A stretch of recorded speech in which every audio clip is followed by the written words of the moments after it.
சும்மா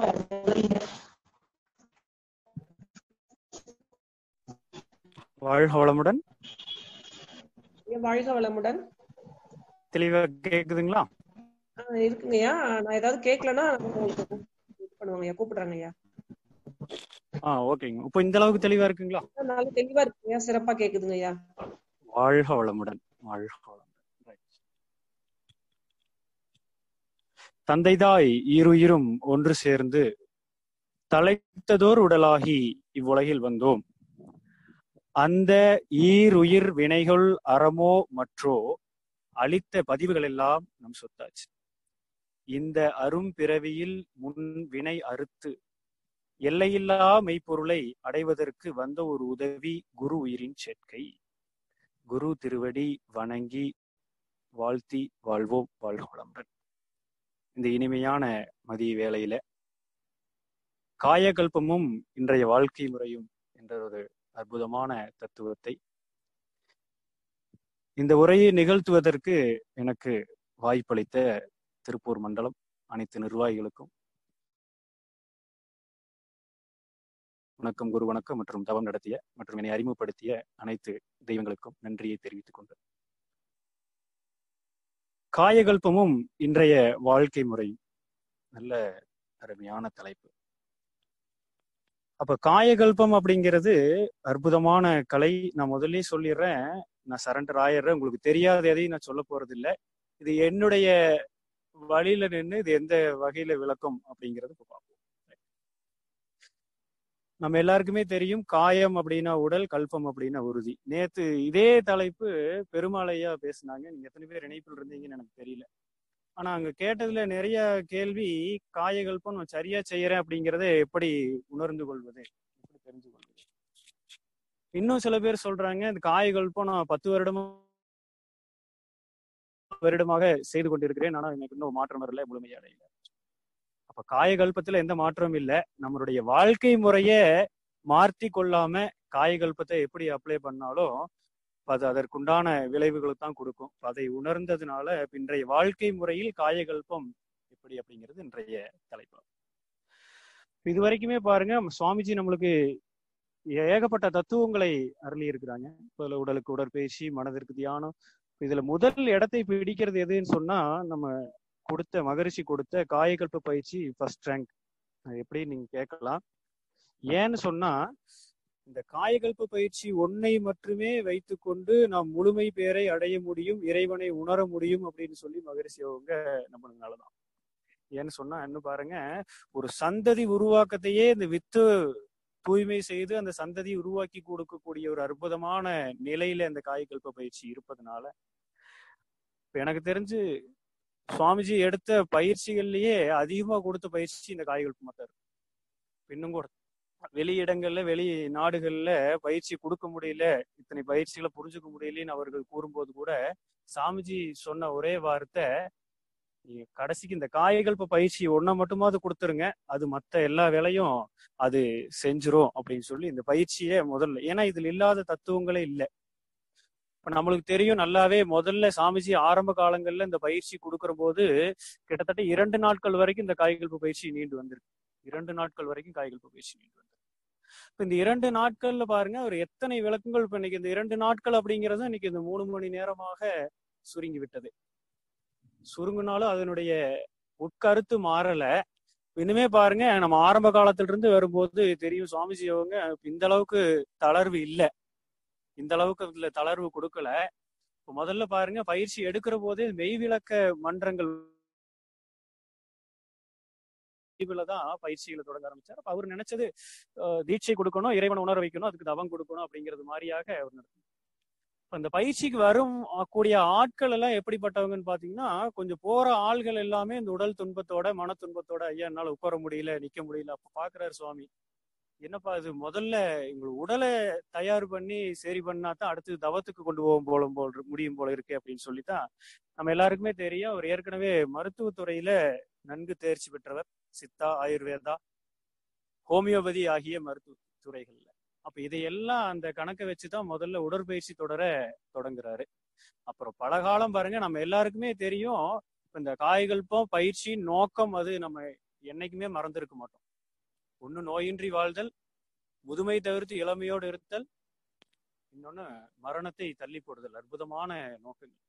இதை கேட்கிற போது எந்த அளவுக்கு ஆவலா இருக்குதே, இதே மாதிரி இதை செய்யணும் அப்படின்னு சொன்னா இதுக்கு அகைன்ஸ்டா இருக்கக்கூடிய செயல்களை நாம் கொஞ்சம் தவிர்த்து பழகணும்.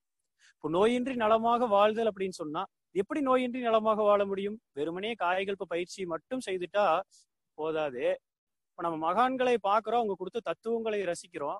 ஆனா இதை கொடுக்கறதுக்கு அவங்க எந்த அளவுக்கு வாழ்க்கையில அந்த வாழ்க்கை முறையை அவங்க ஏற்படுத்திக்கிட்டாங்க. உதாரணத்துக்கு பாருங்க, நம்ம மகரிஷியினுடைய வாழ்க்கை முறை எடுத்து பாருங்க.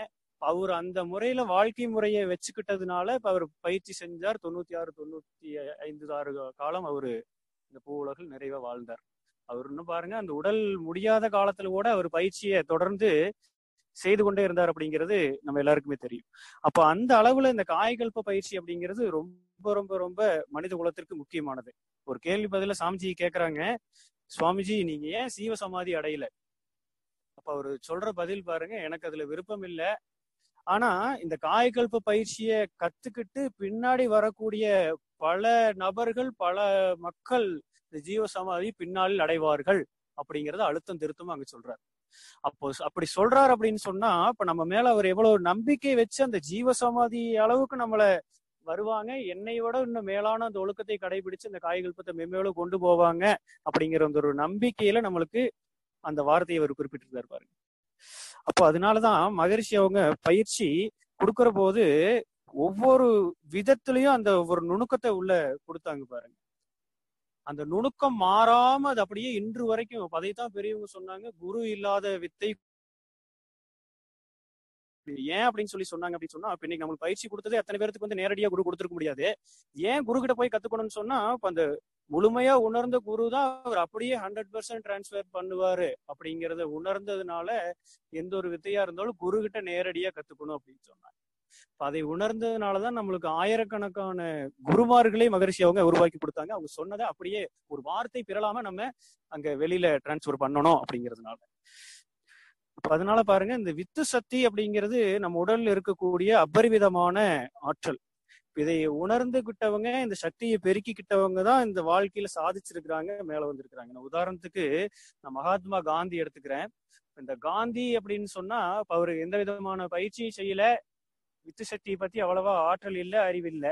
ஆனா அவர் வாழ்க்கை முறையில இந்த வித்துவை அவர் சொல்றாரு பாருங்க, அந்த காமத்தை ஒழித்ததுக்கு அப்புறம் தான் கஸ்தூரிபாய், அதாவது அவருடைய மனைவியின் மேல முழுமையான அன்பை என்னால் செலுத்த முடிந்தது அப்படின்னு. இந்த கதையை நீங்க கேட்கறதுக்கு வாய்ப்பு உண்டு. ஒரு முறை அவர் வீட்டுல ஒரு நெருங்கிய மரணம். அந்த மரணத்தப்ப கூட அவருக்கு அந்த உடல் இச்சை ஏற்பட்டு அதை நிறைவேற்றிக்கிட்டார் அப்படிங்கிறது. அந்த அளவுக்கு பால் இன்பத்துல வித்துல இவ்வளவு கீழே இருந்தவர் பாருங்க. அப்ப அதை உயர்த்தி கொண்டதுனால, ஏன்னா சாதாரணமால ஒருத்தர் சொன்னா, இப்ப நம்மளே பாருங்க, ஒருத்தருக்கு ஒரு கட்டளை ஏற ஒரு செயல் சொல்றோம் அப்படின்னு சொன்னா சாதாரணமா கேட்க மாட்டாங்க. இப்ப இன்னைக்கு அந்த ஒரு மகான் சொன்னது இன்னைக்கு நாடே கேட்டுச்சு அப்படின்னு சொன்னா, வித்துல அவ்வளவு உறுதிப்பாடோட தெளிவோட வித்து சக்தியை காத்ததுனாலதான் இன்னைக்கு அவ்வளவு உறுதியோட இருக்க முடிஞ்சது. அந்த சொன்ன வார்த்தைக்கு அந்த வலு கிடைச்சது. இது பாருங்க, காந்தி அப்படிங்கிறவர் அந்த ஒழுக்கம் வந்தது கூட அதான் சொல்றாரு பாருங்க. உதாரணத்துக்கு ஒரு குளத்துல குளிச்சுட்டு இருக்கிறாராம். டெய்லியும் அதே குளத்துல போய் குளிக்கிறாரு. ஒரு பக்கெட்டை மோண்டுட்டு வந்து வெளியதான் குளிப்பார். உள்ள இறங்கி குளிக்கிற பழக்கம் இல்ல. அதே மாதிரி ஒரு நாள் பக்கெட்ல தண்ணி மோந்து வெளியில எடுத்துட்டு வந்துட்டு இருக்கிறாரு. வரும்போதே அதுல கால் தட்டி விட்டு பாதி குடம் தண்ணி கீழே போயிடுச்சு பக்கெட்ல. திருப்பி போய் நம்மளா இருந்தா என்ன பண்ணிட்டு வந்திருப்போம், அதை தண்ணியை கீழே ஊத்திட்டு மறுபடியும் போய் இன்னொரு குடம் கொண்டு வந்து அதுல குளிக்க ஆரம்பிச்சிருப்போம். ஆனா மகான் என்ன பண்ணாரு பாருங்க, அதுலயே குளிச்சார். பக்கத்துல இருந்த ஒரு ஆள் கேக்குறாரு, ஏன் ஐயா அரைக்குடம் தண்ணியில ஏன் குளிக்கிறீங்க? ஆறுலதான் தண்ணி ஓடிட்டு இருக்கு, டெய்லி போய் மறுபடியும் மோந்துட்டு வந்து குளிக்க வேண்டியதானே? அப்ப அவர் சொன்ன பதில் பாருங்க, எனக்குன்னு டெய்லி நான் எடுக்கக்கூடியது ஒரு குடம் தண்ணி, அது என்னுடைய தவறுதலால நான் கீழே கொட்டிட்டேன். மறுபடியும் அதுக்காக என்ன பண்ணக்கூடாது, இயற்கையே சுரண்டக்கூடாது. அப்ப இந்த அளவுக்கு வித்துல உயர்ந்தாதான் இந்த அளவுக்கு ஒரு உயர்ந்த எண்ணங்கள், உயர்ந்த செயலே வர முடியும். அந்த அகிம்சை அவர் கொண்டு வந்த நெறிகள் எல்லாமே. இப்ப உதாரணத்துக்கு நிறைய மகன்கள் சொல்லலாம். அப்துல் கலாம் எடுத்துக்கிட்டு, காமராஜர் எடுத்துக்கிட்டுங்க, எல்லாருமே இந்த வித்துவை எந்த அளவுக்கு கெட்டிப்படுத்தி தூய்மைப்படுத்தி அதை ஆற்றலோட வச்சிருந்தாங்களோ அந்த மகான்கள் தான் இன்னைக்கு சாதிச்சிருக்கிறாங்க.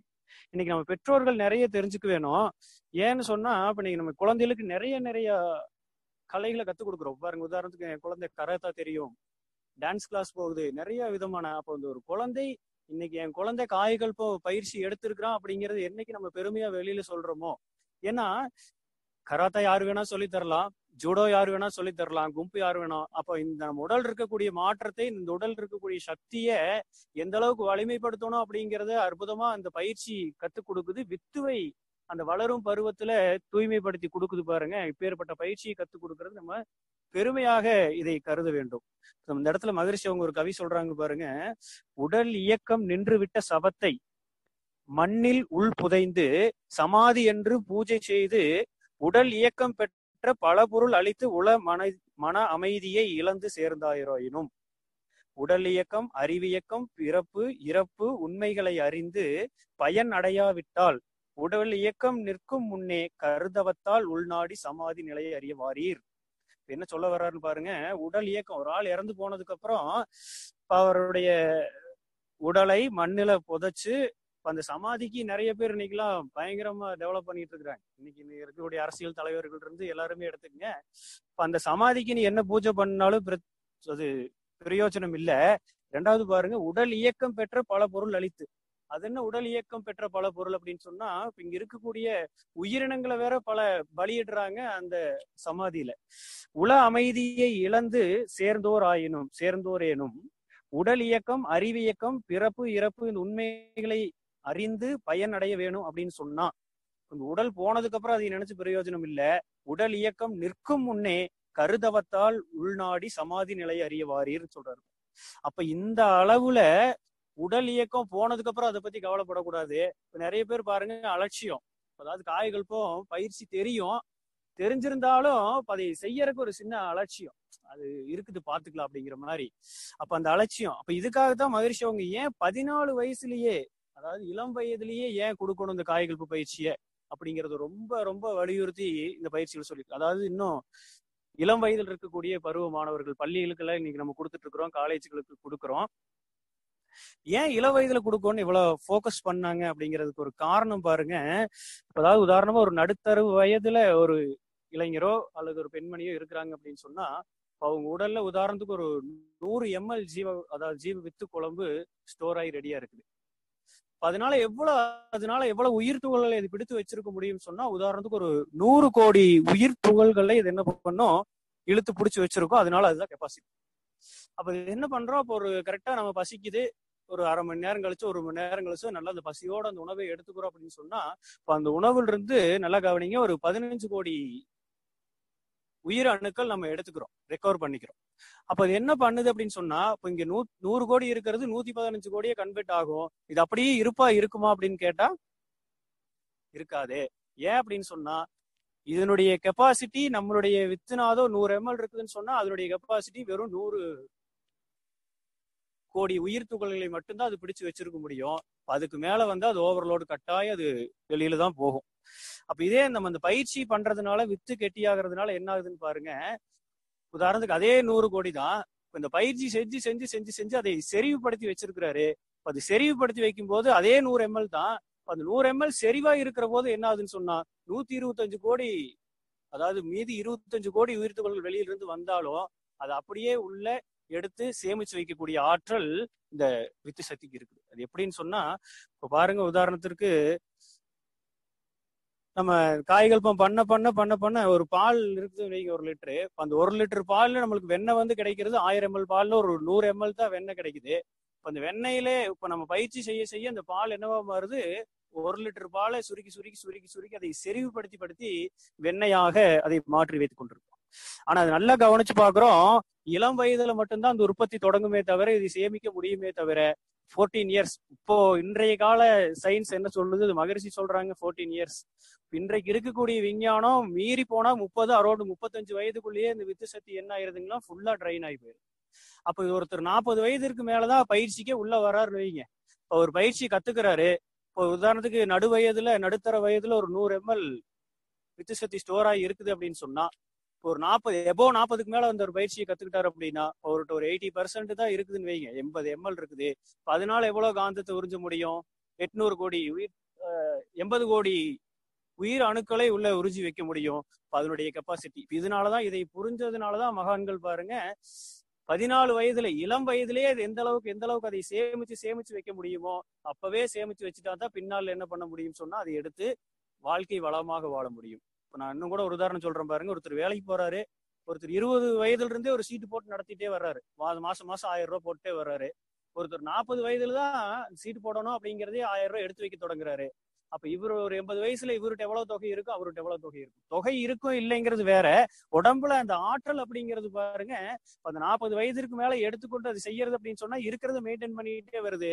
ஆனா அந்த இளம் வயதில இருந்தே அந்த பயிற்சிகளை தொடர்ந்து அங்க நம்ம எடுத்துக்கொள்ற போது பாருங்க, வாழும் காலம் வரைக்கும் அந்த உடல் நலத்தோட, அதான் சொல்லுவாங்க உயிர் வளம்னு சொல்லுவாங்க. இப்ப சாதாரணமா பாட்டிகள் முன்னோருங்க வாழ்ந்தாங்க, 90 வயது 100 வயது வரைக்கும் வாழ்ந்தாங்க. ஆனா அந்த கிடையில படுத்துட்டு இருக்கிறது இல்ல, வாழும் காலம் வரைக்கும் அந்த உயிர் வளத்தோடு அங்க வாழ வேண்டும். அதுதான் உயிர் வள பயிற்சின்னு சொல்லி நம்ம இதுக்கு பயிற்சி கொடுத்தோம். அது அப்படியே பதங்கமாவது போல. அப்போ இந்த பயிற்சிக்கு மொத்தம் விதிமுறைகள் மகரிஷி அவங்க இப்போ இருந்தது இல்ல. முதல்ல அந்த ஆரம்ப கால அந்த பயிற்சிகள் கொடுத்தீங்கன்னா தெரியும். மொத்தம் 2 விதிமுறைகள் உள்ள கொடுத்திருந்தாங்க. ஒண்ணு, பயிற்சிக்கு வர்றவங்க, இது கொஞ்சம் கடுமையா தான் இருந்தது. பயிற்சி எடுக்க வர்றவங்க புலால் அப்படிங்கிறது மறுப்பு கொள்கையா இருக்கணும். 2வது, ஒருத்தர் அந்த குடும்பத்துல ஒரு ஆசிரியர் ஆகணும் அப்படின்னு சொன்னா அந்த குடும்பத்தில் இருக்கிற 4 பேரும் அந்த ஆசிரியர், அதாவது பயிற்சி குடும்பத்துல எடுத்திருக்கணும். இப்படிங்கிற ரெஸ்ட்ரிக்ஷன்லாம் நிறைய இது மாதிரியான விதிமுறைகளை நிறைய வச்சிருந்தாங்க. மகரிஷி ஒரு 30 வருடத்துக்கு முன்னாடி எடுத்த அந்த காய்கள் புக் ஒண்ணு பார்க்க நேரிட்டது. அதுல படிச்சு பாக்குற போதுதான் தெரிஞ்சது இத்தனை விதிமுறைகளை உள்ள வச்சிருக்கிறாங்க. ஆனா அது காலம் போக போக போக போக கொஞ்சம் கொஞ்சமா அது நம்மளுக்கு தளர்த்திக்கிட்டே வந்தாச்சு. அந்த உணவு முறையில அவ்வளவு விஷயங்களை அந்த புக்ல கொடுத்திருக்காரு பாருங்க. உணவு மிகச்சரியா, ஏன்னா எந்த உணவு உள்ள போடுறோமோ அந்த உணவு தான் வித்துவாக மாற்றப்பெறுகிறது. என்ன உணவு போடுறோமோ உணவே தான் வித்துவாக மாற்றப்படுகிறது. அப்ப அந்த வித்து தான் உள்ள போய் உணவு தான் வித்துவா மாறுது அப்படின்னு சொன்னா, எந்த மாதிரியான தரமான உணவை போடுற போது அது தரமான விந்துநாதமாக மாற்றம் பெறுகிறது. நான் சொன்னேன் முன்னோர்கள் வாழ்க்கை முறை எப்படி வாழ்ந்தாங்க.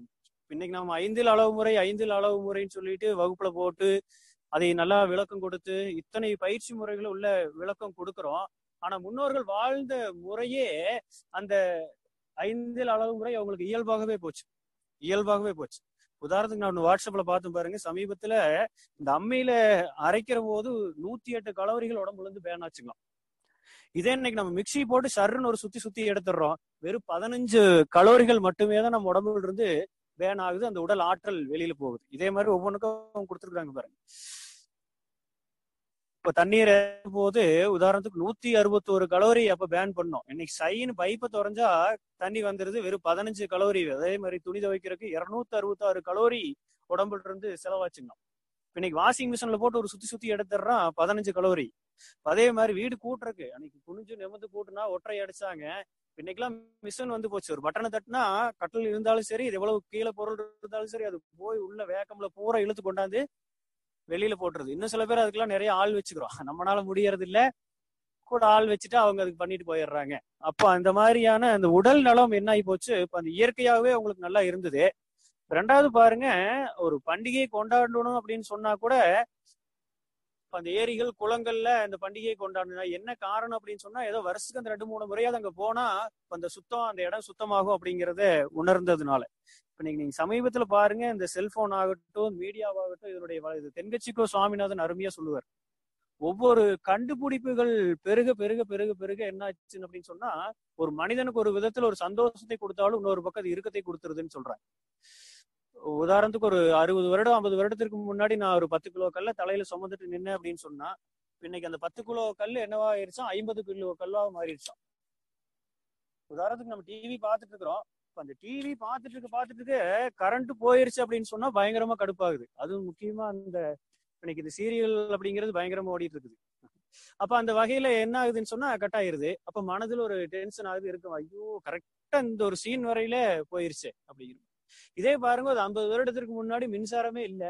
அப்ப அந்த மின்சாரமே இல்ல அப்படிங்கிற போது இந்த மன இறுக்கமும் இல்ல. அப்போ ஒவ்வொரு கண்டுபிடிப்புகளும் ஒவ்வொரு பக்கமான அந்த மன இறுக்கத்தை உள்ள கொடுத்து கொண்டே போகிறது. உதாரணத்துக்கு நாம பயன்படுத்தின ஆடைகள் இருந்து கூட பாருங்க, முற்காலங்கள்ல கோமணம் தான் கட்டிட்டு போனாரு தாத்தா. முற்காலத்துல பெருசா உணவு ஒன்றும் கொண்டு போகல, பழைய சோறு கொண்டு போயிருப்பாரு. மீறி போனாலும் அதே ஒரு 10 மணிக்கு மேலதான், 11 மணி அப்போதான் அந்த உணவை எடுத்து சாப்பிட்டு இருப்பாங்க. ஆனா இன்னைக்கு நாம காலையில தூங்கி எந்திரிச்சோன்னையுமே சில பேருக்கு அந்த பெட் காஃபி அப்படிங்கிறது ஒரு பழக்கம் இருக்கு. ரெண்டாவது பாருங்க, அது கூட வெறும் காஃபி குடிக்க முடியாது. அது கூட சேர்ந்து மைதாவினால ஆன உணவுகள், எளிதில் அதாவது அந்த நார்ச்சத்து இல்லாத உணவுகள் எடுக்கும் போதே, அதைத்தான் இன்னும் இயற்கை உணர்வாளர்கள் சொல்றாங்க பாருங்க, காலங்காத்தால எந்திரிச்சோன்னே என்ன உணவு முதல்ல உள்ள போடுறோமோ அந்த உணவு தான் போய் உள்ள என்னவா மாறும்னா ஃபர்ஸ்ட் உணவு எடுத்தோன்னையும். அப்ப அந்த உணர்வு தான் உடலாக போய் மாற்றம் கொடுக்கும் அப்படிங்கிறத எந்திரிச்சோன்னையுமே காலையில மைதா கலந்த உணவுகளையோ ரசாயன உணவையோ எடுத்துக்கிட்டே அப்படின்னு சொன்னா அந்த அளவுதான் வித்துலையோ அதே மாற்றம் நிகழும் அப்படிங்கறத பயன்படுத்தினாங்க. நான் ஆடை சொன்னேன் பாருங்க, முன்னாடி பாருங்க உடல்ல அந்த கோமணம் அப்படிங்கறது ஒண்ணு கட்டுனா. ஏன் அந்த கோமணம் கட்டுனான்னு பாருங்க, அந்த கோமணத்தை இறுக்கி டைட்டா கட்டுற போது அந்த வித்து களையத்தை டைட்டா இறுக்கி பிடிச்சிருந்தது அந்த கோமணம். இன்னுமே பாருங்க, நீங்க சிலம்ப கத்துக்கிறவங்க, பழைய முறைகள், இந்த கம்பு எடுத்து சண்டை போடுறவங்களா பாருங்க, அந்த பழைய படத்துக்குள்ள பாக்குறதுக்கு வாய்ப்பு உண்டு. அந்த இடையில ஒரு துணியை விட்டு இறுக்கி அதை டைட்டா கட்டிக்குவோம். என்ன காரணம் அப்படின்னு சொன்னா அந்த வித்து களையம் ஷேக் ஆகாம இருக்கும் அப்படிங்கறத உணர்ந்ததுனாலதான் இன்னைக்கு ஏதோ நம்ம இப்ப பாக்குறோம், ஏதோ ஒரு பெருசு கோமணம் கட்டிட்டு போகுது பாரு அப்படின்னு சொல்லி. அந்த உடைமுறைகள்ல இருந்து அந்த வித்துவை பாதுகாக்கணும் அப்படிங்கிற அந்த உணர்வு எல்லாம் இது அவருக்கு தெரிஞ்சுதோ தெரியாமையோ, ஆனா அது அத்தனை இன்னைக்கு சயின்ஸ் அதை விலக்கி கொடுக்குது பாருங்க. அந்த கோமணம் கட்டுற வகையில இருந்து இன்னும் நம்ம குளிக்கிற வகையில இருந்து சொல்றாங்க. நம்மளுக்கு எல்லாம் நல்லாவே தெரியும், வாரம் 2 முறை சரியா அந்த எண்ணெய் குளியல் அப்படிங்கிறது இருந்தது. எண்ணெய் குளியலுக்கும் காயகல்பத்துக்கும் மிக நெருங்கிய தொடர்பு இருக்குதுங்க. ஏன் அப்படின்னு சொன்னா, இந்த எண்ணெய் குளியல் எடுக்கிற போது உடல் இருக்கக்கூடிய வெப்பம் முழுவதும் தணிஞ்சு விடும். இதை கட்டாயமா வச்சிருந்தாங்க முன்னோர்கள். வாரத்திற்கு 2 முறை எண்ணெய் குளியல் தொடர்ந்து ஆண்களுக்கு ஒரு 2 நாட்கள், பெண்களுக்கு ஒரு 2 நாட்கள் அதை வச்சிருந்தாங்க. செவ்வாய் சனியும் புதன் அந்த வெள்ளியும் அந்த 2 ரேஷியோல 2 கணக்கு வச்சிருந்தாங்க. அந்த 2 அது பாருங்க, ஒரு நாள் குளிர்ச்சி ஒரு நாள் வெப்பம். அந்த உடலை அவ்வளவு தூய்மையா வச்சிருந்தது அந்த எண்ணெய் குளியல் அப்படிங்கிறது. இன்னைக்கு எங்காவது இந்த தீபாவளி இந்த மாதிரி சமயத்துல எண்ணெய் தேய்ச்சிக்கிறது அப்படின்னு சொன்னா கூட பசங்களை ஓடி ஓடி பிடிக்க வேண்டியதா இருக்குது. இன்னைக்கு இந்த வாழ்க்கை முறை என்ன, ஏன்னா அதெல்லாம் ஒரு கிராமத்து செயல் மாதிரியும், இப்ப நாம ஏதோ இப்படி இருக்கிறதா ஒரு நாகரிகமான வாழ்க்கை என்பது மாதிரியும் இன்னைக்கு இந்த வாழ்க்கை முறையை மாத்திக்கிட்டோம்.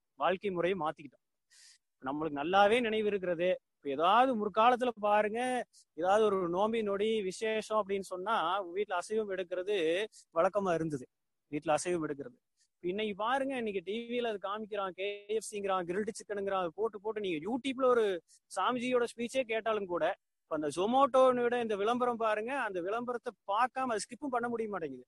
இப்படி விளம்பரம் படுத்தியே இது என்ன ஆகி போச்சு, இதுதான் இன்றைய ஸ்டேட்டஸ், இதுதான் இன்றைய கௌரவம் அப்படிங்கிறது மாதிரி என்ன ஏதோ இப்போ கொஞ்சம் மாறி வந்துட்டு இருக்கிற மாதிரி தெரியுது. இன்னும் பழைய உணவு முறைகள், வாழ்க்கை முறைகளுக்கு மக்கள் கொஞ்சம் திரும்புறாங்க, சந்தோஷம்தான். அந்த மாதிரி இந்த எண்ணெய் குளியல் அப்படிங்கிறது ரொம்ப முக்கியம். ஏன்னு சொன்னா, உடம்புல உஷ்ணம் அதிகமாகிற போது நாம் என்னதான் காய்கல்ப பயிற்சி செஞ்சாலும் இந்த உடல் உஷ்ணத்தை குறைக்கல அப்படின்னு சொன்னா காய்கல்ப பயிற்சி வித்து நீர்த்து போயிடும், காய்கல்ப பயிற்சி பலன் கொடுக்காது. அப்ப அந்த வாழ்க்கை முறைகள் ஒவ்வொன்றையும் மிகச்சரியா கடைபிடிச்சிட்டு வர்ற போது அது மிகச்சரியானது. இப்ப அதுலயுமே பாருங்க, காலையில எழுந்திரிச்சு ஒருத்தர் குளிக்கிறது கூட அது 3 வகையா பிரிக்கிறாங்க பாருங்க. இப்போ நம்ம தங்கமா இருக்க விரும்புறோமா, இல்ல வெள்ளியா இருக்க விரும்புறோமா, இல்ல இரும்பா இருக்க விரும்புறோமா? என்ன சார் அது தங்கம், வெள்ளி, இரும்பு? இப்போ நம்ம நைட்டு படுக்கிறோம், பகல் முழுவதும் நம்ம வேலை செய்யறோம். அதே மாதிரி பாருங்க, நைட்டு இரவு முழுவதும் நம்மளுக்காக இந்த உடல் உறுப்புகள் வேலை செய்து கொண்டே இருக்கிறது. உதாரணத்துக்கு ஒரு வண்டி எடுத்துட்டு ஒரு 12 மணி நேரம் டிராவல் பண்றோம் அப்படின்னு சொன்னா, அந்த வண்டியை விட்டுட்டு இறங்குற போது பாருங்க அனலா அடிக்கும், வண்டியில ஒரே வெப்பமா வெளியில வந்துட்டு இருக்கு. என்ன காரணம்? தொடர்ந்து 12 மணி நேரம் இந்த உடல் இயங்கி இருக்குது. இப்ப அந்த இயங்கின காரணத்தினால அதுல இருந்து வெப்ப அனல்கள் வெளியேறுகிறது. சேம் இதே மாதிரி நம்ம உடம்புல கவனிங்க. இப்ப நம்ம இரவு முழுவதும் படுக்கிறோம், உள்ளுறுப்புகள் முழுவதும் சப்பாடா இப்பதான் அந்த மனுஷன் ஃப்ரீயா இருக்கிறாரு அப்படின்னு சொல்லி அது வேலைகளை பூரா செஞ்சுக்கிட்டே இருக்குது தொடர்ந்து.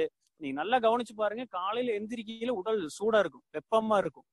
அப்ப அந்த வெப்பத்தை உடனே ஒருத்தர் தணிச்சிட்டார் அப்படின்னு சொன்னா அது தங்கம் பாருங்க, ஒரு இடத்துல உருக்கி ஒரு அணிகலனா ஒரு செயலா மாத்துறாங்க அப்படின்னு சொன்னா அது உருக்குன செகண்ட்லயே அது ஊத்திடும். வச்சுக்கிட்டு இருந்தோம் அப்படின்னு சொன்னா உடனே என்ன ஆகி போயிடும், அது கட்டி சேர்ந்து போயிடும். அந்த தங்கத்தை உருக்கி அதை அணிகலனா மாற்ற முடியாது. அது என்ன ஆகுதுன்னு சொன்னா, இந்த தங்கம் அப்படிங்கிறது உடனடியா அந்த வெப்பத்தை கடத்தி விடுகிறது, வெளியே கடத்தி இருக்குது. அதைத்தான் நான் சொன்னேன், காலையில டீப்பா, அதாவது ஒரு 5 மணியிலிருந்து ஒரு 7 மணி, மீறி போனா ஒரு 6:30 மணிக்குள்ள யாரெல்லாம் தன்னுடைய உடலை குளித்தல் அப்படிங்கிறது என்னங்க, குளிர்வித்தல் தானே. உடலை குளிர்வித்தல் அப்படிங்கிறது தான் இன்னைக்கு குளிக்கிறது அப்படிங்கிறது மாதிரி வந்து போச்சு. எந்த ஒரு ரசாயன சேர்க்கையும் இல்லாம இந்த உடலை ஒரு 6 மணிக்குள்ள குளிச்சுக்கிட்டோம் அப்படின்னு சொன்னா அது என்ன ஆகுன்னு சொன்னா அந்த உடல் வெப்பம் அப்படிங்கிறது வந்து பாத்தீங்கன்னா இயல்பாகவே அது குறைந்து விடுகிறதாம். ஏன்னா இரவு முழுவதும் இயங்கிட்டே இருந்த உடல் கரெக்டா ஒரு 5 மணி 6 மணிக்கு சரியா குளிக்கிற போது அந்த உடல் வெப்பம் வெளியில போயிருது. இப்போ காயகல்பம் செய்யறது பெட்டர். ஏன்னா நான் இந்த வாழ்க்கை முறை சொல்றேன், ஏன்னா நான் இதை பயன்படுத்திட்டு இருக்கிறேன், எனக்கு கம்ஃபர்டபுல்லா இருக்குது, அதை உங்களுக்கு நான் பகிர்ந்துக்கிறேன், அவ்வளவுதான். வெறுமனே காயகல்பம் நான் செஞ்சப்ப இது முழுக்க முழுக்க இது என்னுடைய அனுபவம், செஞ்சு பிரயோஜனம் இல்லை. அப்ப சித்தர்கள் சொன்ன மகான்கள் கொடுத்த இந்த கொஞ்சம் கொஞ்சமா இந்த ஏதோ பெரிய மாற்றம்லாம் ஒண்ணும் இல்லை, இந்த சின்ன சின்ன மாற்றங்களை வாழ்க்கையில் அப்ளை படுத்தினதுக்கு அப்புறம் இந்த காயகல்பம் அப்படின்னு சொல்றது பிரிக்கவே முடியாத ஆயிப்போச்சு நம்ம விட்டு. அந்த அளவுக்கு அது உயரிய முதல்ல கிடைச்ச அந்த மாற்றத்தை விட இப்ப அது அபரிவிதமான மாற்றத்தை இது கொடுத்து கொண்டிருக்கிறது. சரி, இப்ப அது 5 மணிலிருந்து 6 மணிக்குள்ள குளிக்கிறது தங்கம் சொன்னோம், தங்கத்தோட தொப்பிடுறோம். வெள்ளி இன்னும் பாருங்க, ஒரு 6 மணிலிருந்து ஒரு 7-8 மணிக்குள்ள ஒரு குளிச்சுட்டாருன்னா அவரை வெள்ளியோட ஒப்பிடலாம். உதாரணத்துக்கு வெள்ளின்னு சொன்னா இப்ப அதனுடைய வெப்பம் வந்து ஒரு 2 மணி நேரம் 3 மணி நேரம் அதுல தாங்கும், அதுக்கப்புறம் தான் அது அடங்கும். சரி, இதே பாருங்க ஒரு 10 மணி 12 மணிக்கு ஒருத்தர் குளிக்கிறார் அப்படின்னு சொன்னா அப்ப அவருடைய உடல் இரும்பை போன்றதுன்னு சொல்றாங்க. இரும்புன்னா அந்த அளவு ஸ்ட்ராங்குன்னு நினைச்சுக்காதீங்க. இரும்பு அப்படின்னு சொன்னா இப்போ ஒரு ஒரு இரும்புல ஒரு வெப்பத்தை காட்டிட்டு அப்படின்னு சொன்னா அது எவ்வளவு நேரம் தண்ணியில இருந்தாலும் சரி, 4 மணி நேரம் 5 மணி நேரம் அது தண்ணியில கிடந்தாலும் அதனுடைய வெப்பத்தை அப்படியே இறுகி பிடிச்சு வச்சிருக்கும் அந்த இரும்பு. இரும்புல அந்த வெப்பத்தை எளிதில கடத்த முடியாது. அதுதான் தங்கம் வெள்ளி இரும்பு. அப்போ 12 மணி 1 மணிக்கெல்லாம் நம்ம குளியல் எடுத்துக்கிற போது அது உடலினுடைய அந்த வெப்பம் அடங்குவதற்கு ரொம்ப நேரம் ஆகும். இதனாலதான் பாருங்க நம்ம பக்தியில இந்த மார்கழி மாதம் அந்த பஜனை வச்சாங்க. எனக்கெல்லாம் இன்னும் நினைவு இருக்குது. நல்லா ஒரு 4 மணி ஆனா வீட்டுல எழுப்பி விட்டுருவாங்க. காலையில ஒரு இது போட்டுட்டு 4-5 பசங்க செட்டு சேர்ந்துட்டு எல்லாம் போவோம். அந்த 4:30 மணி அந்த குளிர்ல குளிச்சுட்டு போற போது அந்த ஒரு மாதம் முழுவதும் அவ்வளவு எனர்ஜியா இருக்கும். ஆனா அது எப்போன்னா அப்ப புரியல அந்த வயதுல. ஆனா இப்ப அதை நினைச்சு பார்த்தா நல்லா அதனுடைய மாற்றம் தெரியுதுங்க. இப்ப அந்த அளவுல நான் சொன்ன 3 வகை குளியல்கள். அந்த குளிக்கும் முறையும் முன்னோர்கள் இப்படித்தான் பண்ணாங்க. முதல்ல கால்ல இருந்து தண்ணியை மேல ஊத்திட்டே வரும்போது, அதனாலதான் பாருங்க நீங்க ஆத்துல இறங்கி குளிக்கிறத சொல்லலாம். ஆத்துல இறங்கி குளிக்கிற போது என்ன ஆகுன்னு சொன்னா கால்ல இருந்து நேரா தண்ணி மேல வரும். அதை தடுக்கிறதுக்காக தலை அதிகமா சூடேறிடும். முன்னாடி போய் முதல்ல ஒரு 3 தொட்டு தண்ணியை தொட்டு தலையில தெளிச்சுக்கிட்டு அப்புறமா கீழே ஆத்துல இறங்குவாங்க. இப்ப நம்ம வீடுகளில் குளிக்கிற போதுமே கூட பாருங்க, இந்த கால்ல இருந்து கொஞ்சம் கொஞ்சமா மேல ஏத்திட்டு போகும்போது இந்த சூடு பூரா நேரடியா போய் மூளையை தாக்கும். இப்ப அது தலைப்பகுதியை அது பாதிக்கும். இப்ப தண்ணி மோண்டு ஊத்துறது அப்படிங்கிறது பாத்தீங்கன்னா நேரடியா தலையிலிருந்து கீழே பாதம் வரைக்கும் வரணும். இதை உணர்த்துறதுக்காக தான் பாருங்க இந்த கோயில்கள்லாம் கூட இந்த அபிஷேக முறைகள் எல்லாமே அந்த சிரசில இருந்து மேல கொண்டு வந்தாங்க. அப்ப மேல இருந்து தலை, உதாரணத்துக்கு மழை பெய்யுது எடுத்துக்குங்க. இப்ப நம்ம மழை பெய்யுது அப்படின்னு சொன்னா அப்ப அது இயற்கையா வரக்கூடியது, அது இயற்கையில் நடக்கக்கூடிய நிகழ்வு. இதை நனைஞ்சிட்டோம் அப்படின்னா கூட உச்சியில இருந்து என்ன ஆகுது, மேல இருந்து நலையுதே தவிர கீழ இருந்து மேல போகல. அப்ப மேல இருந்து தண்ணி ஊற்றி குளிக்கணும். அப்பதான் உடல் வெப்பம் என்ன ஆகுன்னு சொன்னா சடனா வெளியில போகும். கீழ இருந்து நம்ம மேல கொண்டு போற போது அந்த வெப்பம் உடலுக்குள்ளேயே சுழன்று கொண்டே இருக்கும் அப்படிங்கிறத ஆராய்ச்சியில சொல்றாங்க. இதே மாதிரி பாருங்க, அடுத்தது இந்த வகையில குளியல் முறைகள் கூட வச்சிருந்தாங்க. ரைட், இன்னைக்கு இன்னொன்னு இந்த பாலுணர்வு மிகச்சரியா கட்டுக்கடங்காம போனதுக்கு அல்லது நம்ம எத்தனை நாள் பயிற்சி செஞ்சோ அந்த பயிற்சி பயன் கொடுக்காதது இன்னொரு காரணம் என்னன்னு சொன்னா அந்த உணர்ச்சிவயமான எண்ணங்களை அந்த காட்சிகளை இங்க தொடர்ந்து பாக்குற போது இது என்ன ஆகுதுன்னு சொன்னா இப்ப நம்ம வித்து நீர்த்து போகுது. அப்ப அந்த உணர்ச்சி வயப்பட்ட எண்ணங்களையோ செயல்களையோ அதை பார்க்காம இருக்கிறது நல்லது. அதை பார்க்காம இருக்கிறது நல்லதுன்னு சொன்னா இப்ப இன்னைக்கு இருக்கிறதுல 100க்கு 90% இப்ப நம்ம எடுக்கக்கூடிய திரைப்படங்கள் ஆகட்டும், இன்னைக்கு இருக்கக்கூடிய நாடக தொடர்கள் ஆகட்டும், இது எல்லாமே அது கவர்ச்சியை கொடுக்கக்கூடிய விஷயங்களா தான் உள்ள வந்து சேர்ந்து கொண்டே இருக்கிறது. இப்ப நம்ம ஒரு புரிதல் வேணும் நம்மளுக்கு. முதல்ல இது எதுக்காக இந்த சினிமா இந்த துறை மீடியா அப்படிங்கிறது வளர்ந்தது அப்படிங்கறது பின்னோக்கி போய் பார்த்தோம் அப்படின்னு சொன்னா முன்னோர்கள் இதை வச்சிருந்தாங்க, இல்லைன்னு சொல்லல. அவங்களும் கேளிக்கைக்காக தன்னோட உடல் கலப்பி போக்கணும் அப்படிங்கறதுக்காக கூத்து போட்டாங்க, நாடகம் போட்டாங்க, எல்லாமே பார்த்தாங்க. அதுல ஒரு அறிவியல் இருந்தது. என்ன அறிவியல் அப்படின்னு சொன்னா முன்னோர்கள் வாழ்ந்த அந்த வாழ்க்கை முறையே பட்டாங்க. உதாரணத்துக்கு புராண கதைகள்ல இன்றளவும் கூட கிராமப்புறங்கள்ல அந்த நல்ல தங்கா கதை படிக்கிறது அப்படின்னு ஒரு கதை இருக்கும். மகாபாரதத்தை, ராமாயணத்தை இது கதை வடிவுல போட்டாங்க. இது என்ன காரணம் அப்படின்னு சொன்னா மக்களுக்கு நல்ல கருத்துக்களை, இப்ப ராமன் எடுத்துக்கிட்டா அவ எவ்வளவு கற்புல, சீதைன்னு எடுத்துக்கிட்டா அவங்க எந்த அளவுக்கு கற்புல உயர்ந்தவங்களா இருந்தாங்க அப்படிங்கறத காட்டுறதுக்காக, மகாபாரதத்துல ஒரு செய்தி போட்டான், உள்ள பேராசைப்பட்டா என்ன விளைவு வரும் அப்படிங்கறத உணர்த்துறதுக்காக இப்ப அந்த முறைகளை, இப்ப வாழ்க்கை முறையே அங்க நாடகங்களாக வரப்பட்டது. அதுதான் பாருங்க இன்னைக்கு மருவி மருவி மருவி மருவி கொஞ்சம் டெக்னாலஜி உள்ள புகுத்தி புகுத்தி அது கொஞ்சம் அப்படியே அந்த நாடக வடிவா வந்தது. அந்த நாடகம் அப்படிங்கிறது இன்னும் பழைய காலத்துல பாருங்க பிளாக் அண்ட் ஒயிட் அந்த இதுல பார்த்தோம். முதல்ல பேசாத படங்கள் வந்தது, அப்புறம் பேசும் படங்கள் வந்தது. பிளாக் அண்ட் ஒயிட், இப்ப இன்னைக்கு டிஜிட்டல், இன்னைக்கு டால்பி அட்மோஸ் எல்லாமே உள்ள இயற்கை நவீனம் வளர்ந்து கொண்டே இருக்கிறது. ஆனா அங்க இருந்த ஏதோ ஒண்ணு இல்ல, முக்கியமான சம்திங் கருத்தை இங்க மிஸ் ஆகி போச்சு. இன்னைக்கு இருக்கக்கூடிய திரைப்படங்கள்ல நம்ம அந்த மகாபாரத கதை அளவுக்கு ஒரு கருத்தை என்னாக முடியறது இல்ல, எதிர்பார்க்க முடியறது இல்ல. ராமாயணம் அளவுக்கு கருத்தை எதிர்பார்க்க முடியறது இல்ல. ஏன்னு சொன்னா அது ஒரு வியாபாரமாக. ஏன்னா இன்னைக்கு சினிமா நட்சத்திரங்கள் அப்படிங்கிறவங்க என்ன சொன்னாலும் என்ன ஆகுது அப்படின்னு சொன்னா ட்ரெண்டிங் ஆகுது. இப்ப கூட பாருங்க உங்க எல்லாருக்குமே தெரியும், விஜய் சேதுபதி அந்த முத்தையா முரளிதரன் இலங்கை அந்த படத்துல நடிக்க கூடாதுன்னு சொல்லி இப்ப பயங்கரமா யாரோ என்னென்னவோ கருத்து தெரிவிச்சுட்டு இருக்கிறாங்க. இந்த மாதிரி நட்சத்திரம் இதே பாருங்க, ரஜினி ஒரு ட்வீட் போட்டாரு அப்படின்னு சொன்னா இன்னைக்கு உலகமே பரபரப்பாகுது. அப்ப இதே மாதிரி மகான்களை நினைச்சு பார்க்க வேண்டிய இடம் இந்த இடம். ஏன் இன்னைக்கு இளைஞர்கள் இந்த வழியில போயிட்டாங்க அப்படின்னு சொன்னா மீடியா அப்படித்தான். யாரை பார்த்து அவர்கள் வளர்றாங்களோ அதுவே நம்மளுக்கு நல்லா தெரியும். எந்த பதிவு எந்த காட்சி அதிகமா உள்ளப்படுதோ, உதாரணத்துக்கு பாருங்க, இப்போ அதனாலதான் முன்னோர்கள் மகான்களுடைய படத்தை, தெய்வத்துடைய படத்தை, முன்னோர்களுடைய படத்தை வீட்டுல மாட்டி வச்சாங்க. அதை பார்த்து பார்த்து வளர்ந்தாங்க. உதாரணத்துக்கு நான் சொல்றேன், காமராஜர், அப்துல் கலாம், காந்தி, மகரிஷி, புத்தர், இந்த மாதிரியான படங்களை மகான்களை பார்த்து பார்த்து வளர்ற போது அவங்க என்னிடத்திலும் செயலிலும் மாற்றம் வரும். இப்பெருமை இயல்போக்க நியதின்னு சொல்றாரு. எப்பொருளை எச்செயலை எக்குணத்தை எவ்வுயிரை ஒருவர் அடிக்கடி நினைந்தாலும் அப்பொருளின் தன்மையதாய் நினைப்போர் ஆற்றல் உடலிலும் மணலிலும் மாற்றம் காண்கும். இப்பெருமை இயல்போக்க நியதிங்கிற. அப்ப பாருங்க, அப்ப நம்ம மகான்களை ஞானிகளை நினைக்கிற போது அந்த மாற்றம். இதே இன்னைக்கு பசங்க இருக்கிறாங்கன்னு சொன்னா சினிமா ஸ்டாருக்கு போட்டோ, நடிகர் போட்டோ, நடிகைகள் போட்டோ தொடர்ந்து அதையே போகும்போது அவருடைய எண்ணமும் தொடர்ந்து அதே அளவுலதான் நிக்குது. அதுக்காகத்தான் ஞானிகளை உள்வாங்கி வச்சாங்க முன்னோர்கள், ஞானிகளுடைய போட்டோவை, படத்தை. இன்னும் இந்த வீடியோ பாருங்க, அதுல வர்ற விளம்பரங்கள் முதற்கொண்டு இன்னைக்கு எல்லாம் நம்மளுக்கு கவர்ச்சியா போயிடுச்சு. இன்னும் ஒரு விளம்பரம் நீங்க பார்த்திருக்கிறதுக்கு வாய்ப்பு உண்டு. ஒரு தாத்தா விளம்பரத்துல எக்ஸசைஸ் பண்ணிட்டே இருப்பாரு. அது ஏதோ ஒரு எண்ணெய் விளம்பரம்னு நினைக்கிறேன். அந்த எண்ணெய் விளம்பரத்துல அவர் சொல்றாரு பாருங்க, இன்னொரு நண்பர் வந்து கேக்குறாரு, தாத்தா எப்படிப்பா இந்த வயசுல இவ்வளவு ஆரோக்கியமா இருக்கிற? அவர் சொல்றாரு, இந்த வயசுலயே என்னுடைய ஆரோக்கியத்துக்கு காரணம் நான் சாப்பிடுற பஜ்ஜி தான் அப்படிங்கிறார். எனக்கு தூக்கி வாரி போட்டுருச்சு. என்னப்பா பஜ்ஜி சாப்பிட்டா ஆரோக்கியமா இருக்கலாம்னா நம்மளுக்கு எதுக்கு இந்த பயிற்சி? இத்தனை தூரம் மகரிஷி அவங்க ஒரு நாள் இல்ல 2 நாள் இல்ல 40 வருஷம் இதை வந்து மெனக்கட்டு அந்த ஒவ்வொரு சித்தர் கவியா எடுத்து ஆராய்ச்சி பண்ணி கிடைக்கணும். அப்ப பாருங்க மனிதனை எந்த அளவுக்கு மூளை செல். இன்னொரு கூட பக்கம் பாருங்க, ஒரு எண்ணெயில் இந்த பக்கம் ஒரு எழுத்து வச்சா அந்த பக்கம் தெரியணுமா, அதுதான் நல்ல எண்ணெய். நாம என்ன சொல்றோம், எண்ணெயே ஆகாதுன்னு சொல்றோம். ஆனா நம்ம இன்னைக்கு குழந்தைகள் என்ன விரும்புறாங்க அப்படின்னு சொன்னா, உதாரணத்துக்கு கேட்டு பாருங்க, ஒரு குழந்தைகிட்ட, தங்கம் உனக்கு ஃப்ரூட்ஸ் வேணுமா ஸ்நாக்ஸ் வேணுமான்னு கேளுங்க, பேக்கரி ஐட்டம். கண்டிப்பா அந்த குழந்தை என்ன சொல்லும், பேக்கரி ஐட்டம் தான் வேணும்னு சொல்லும். மிச்சர் வேணும், பக்கோடா வேணும், எக் ரைஸ் வேணும், சிக்கன் ரைஸ். ஏன் அப்படின்னு சொன்னா இந்த கலாச்சாரம் தொடர்ந்து இதைய மாத்திட்டோம். இன்னுமே பாருங்க, ஒரு வீட்டுல ஒருத்தர் களி திங்கிறாரு, கம்மஞ்சோறு ஆக்கி திங்கிறாரு அப்படின்னு சொன்னா அப்ப அவர் நம்ம பெருசா மதிக்கிறது இல்ல. இதே எக் ரைஸ், ஃப்ரைட் ரைஸ், என்ன KFC போய் இப்ப எந்த அளவுக்கு, அது பேரே பாருங்க பீட்சா. அப்ப இந்த அளவுக்கு நம்ம நவீன முறையில மாத்துனதுனால உடலும் என்ன ஆகி போச்சு அப்படின்னு சொன்னா அதுக்கு தகுந்த மாதிரி உடல் வளர்ச்சி மாறி போச்சு. இன்னும் கூட பாருங்க, நான் சமீபத்துல ஒரு செய்தி வந்திருந்தது. இந்த விஞ்ஞான கருவிகளை நம்ம வளர்த்த உதாரணத்துக்கு நம்ம யூஸ் பண்ணிட்டு இருக்கிற இந்த செல்போன் கூட நம்ம உடம்புல ஒரு பாதிப்பை ஏற்படுத்தி கொண்டுதான் இருக்கிறது. இருந்தாலும் அது ஒரு நல்லது அப்படிங்கிற காரணத்திற்காக இப்ப அந்த பாதிப்பையும் ஏற்படுத்தி கொண்டுதான் இப்ப நம்ம பயிற்சியில் போயிட்டு இருக்கோம். இந்த மாதிரிதான் பாருங்க, ஒரு திருச்சின்னு நினைக்கிறேன், ஒரு பக்கத்துல வீட்டு பக்கத்துல இருந்த ஒரு பையனுக்கு திடீர்னு வாய்ப்பகுதி முழுவதும் வீங்கிட்டே போயிட்டே இருந்திருக்கு.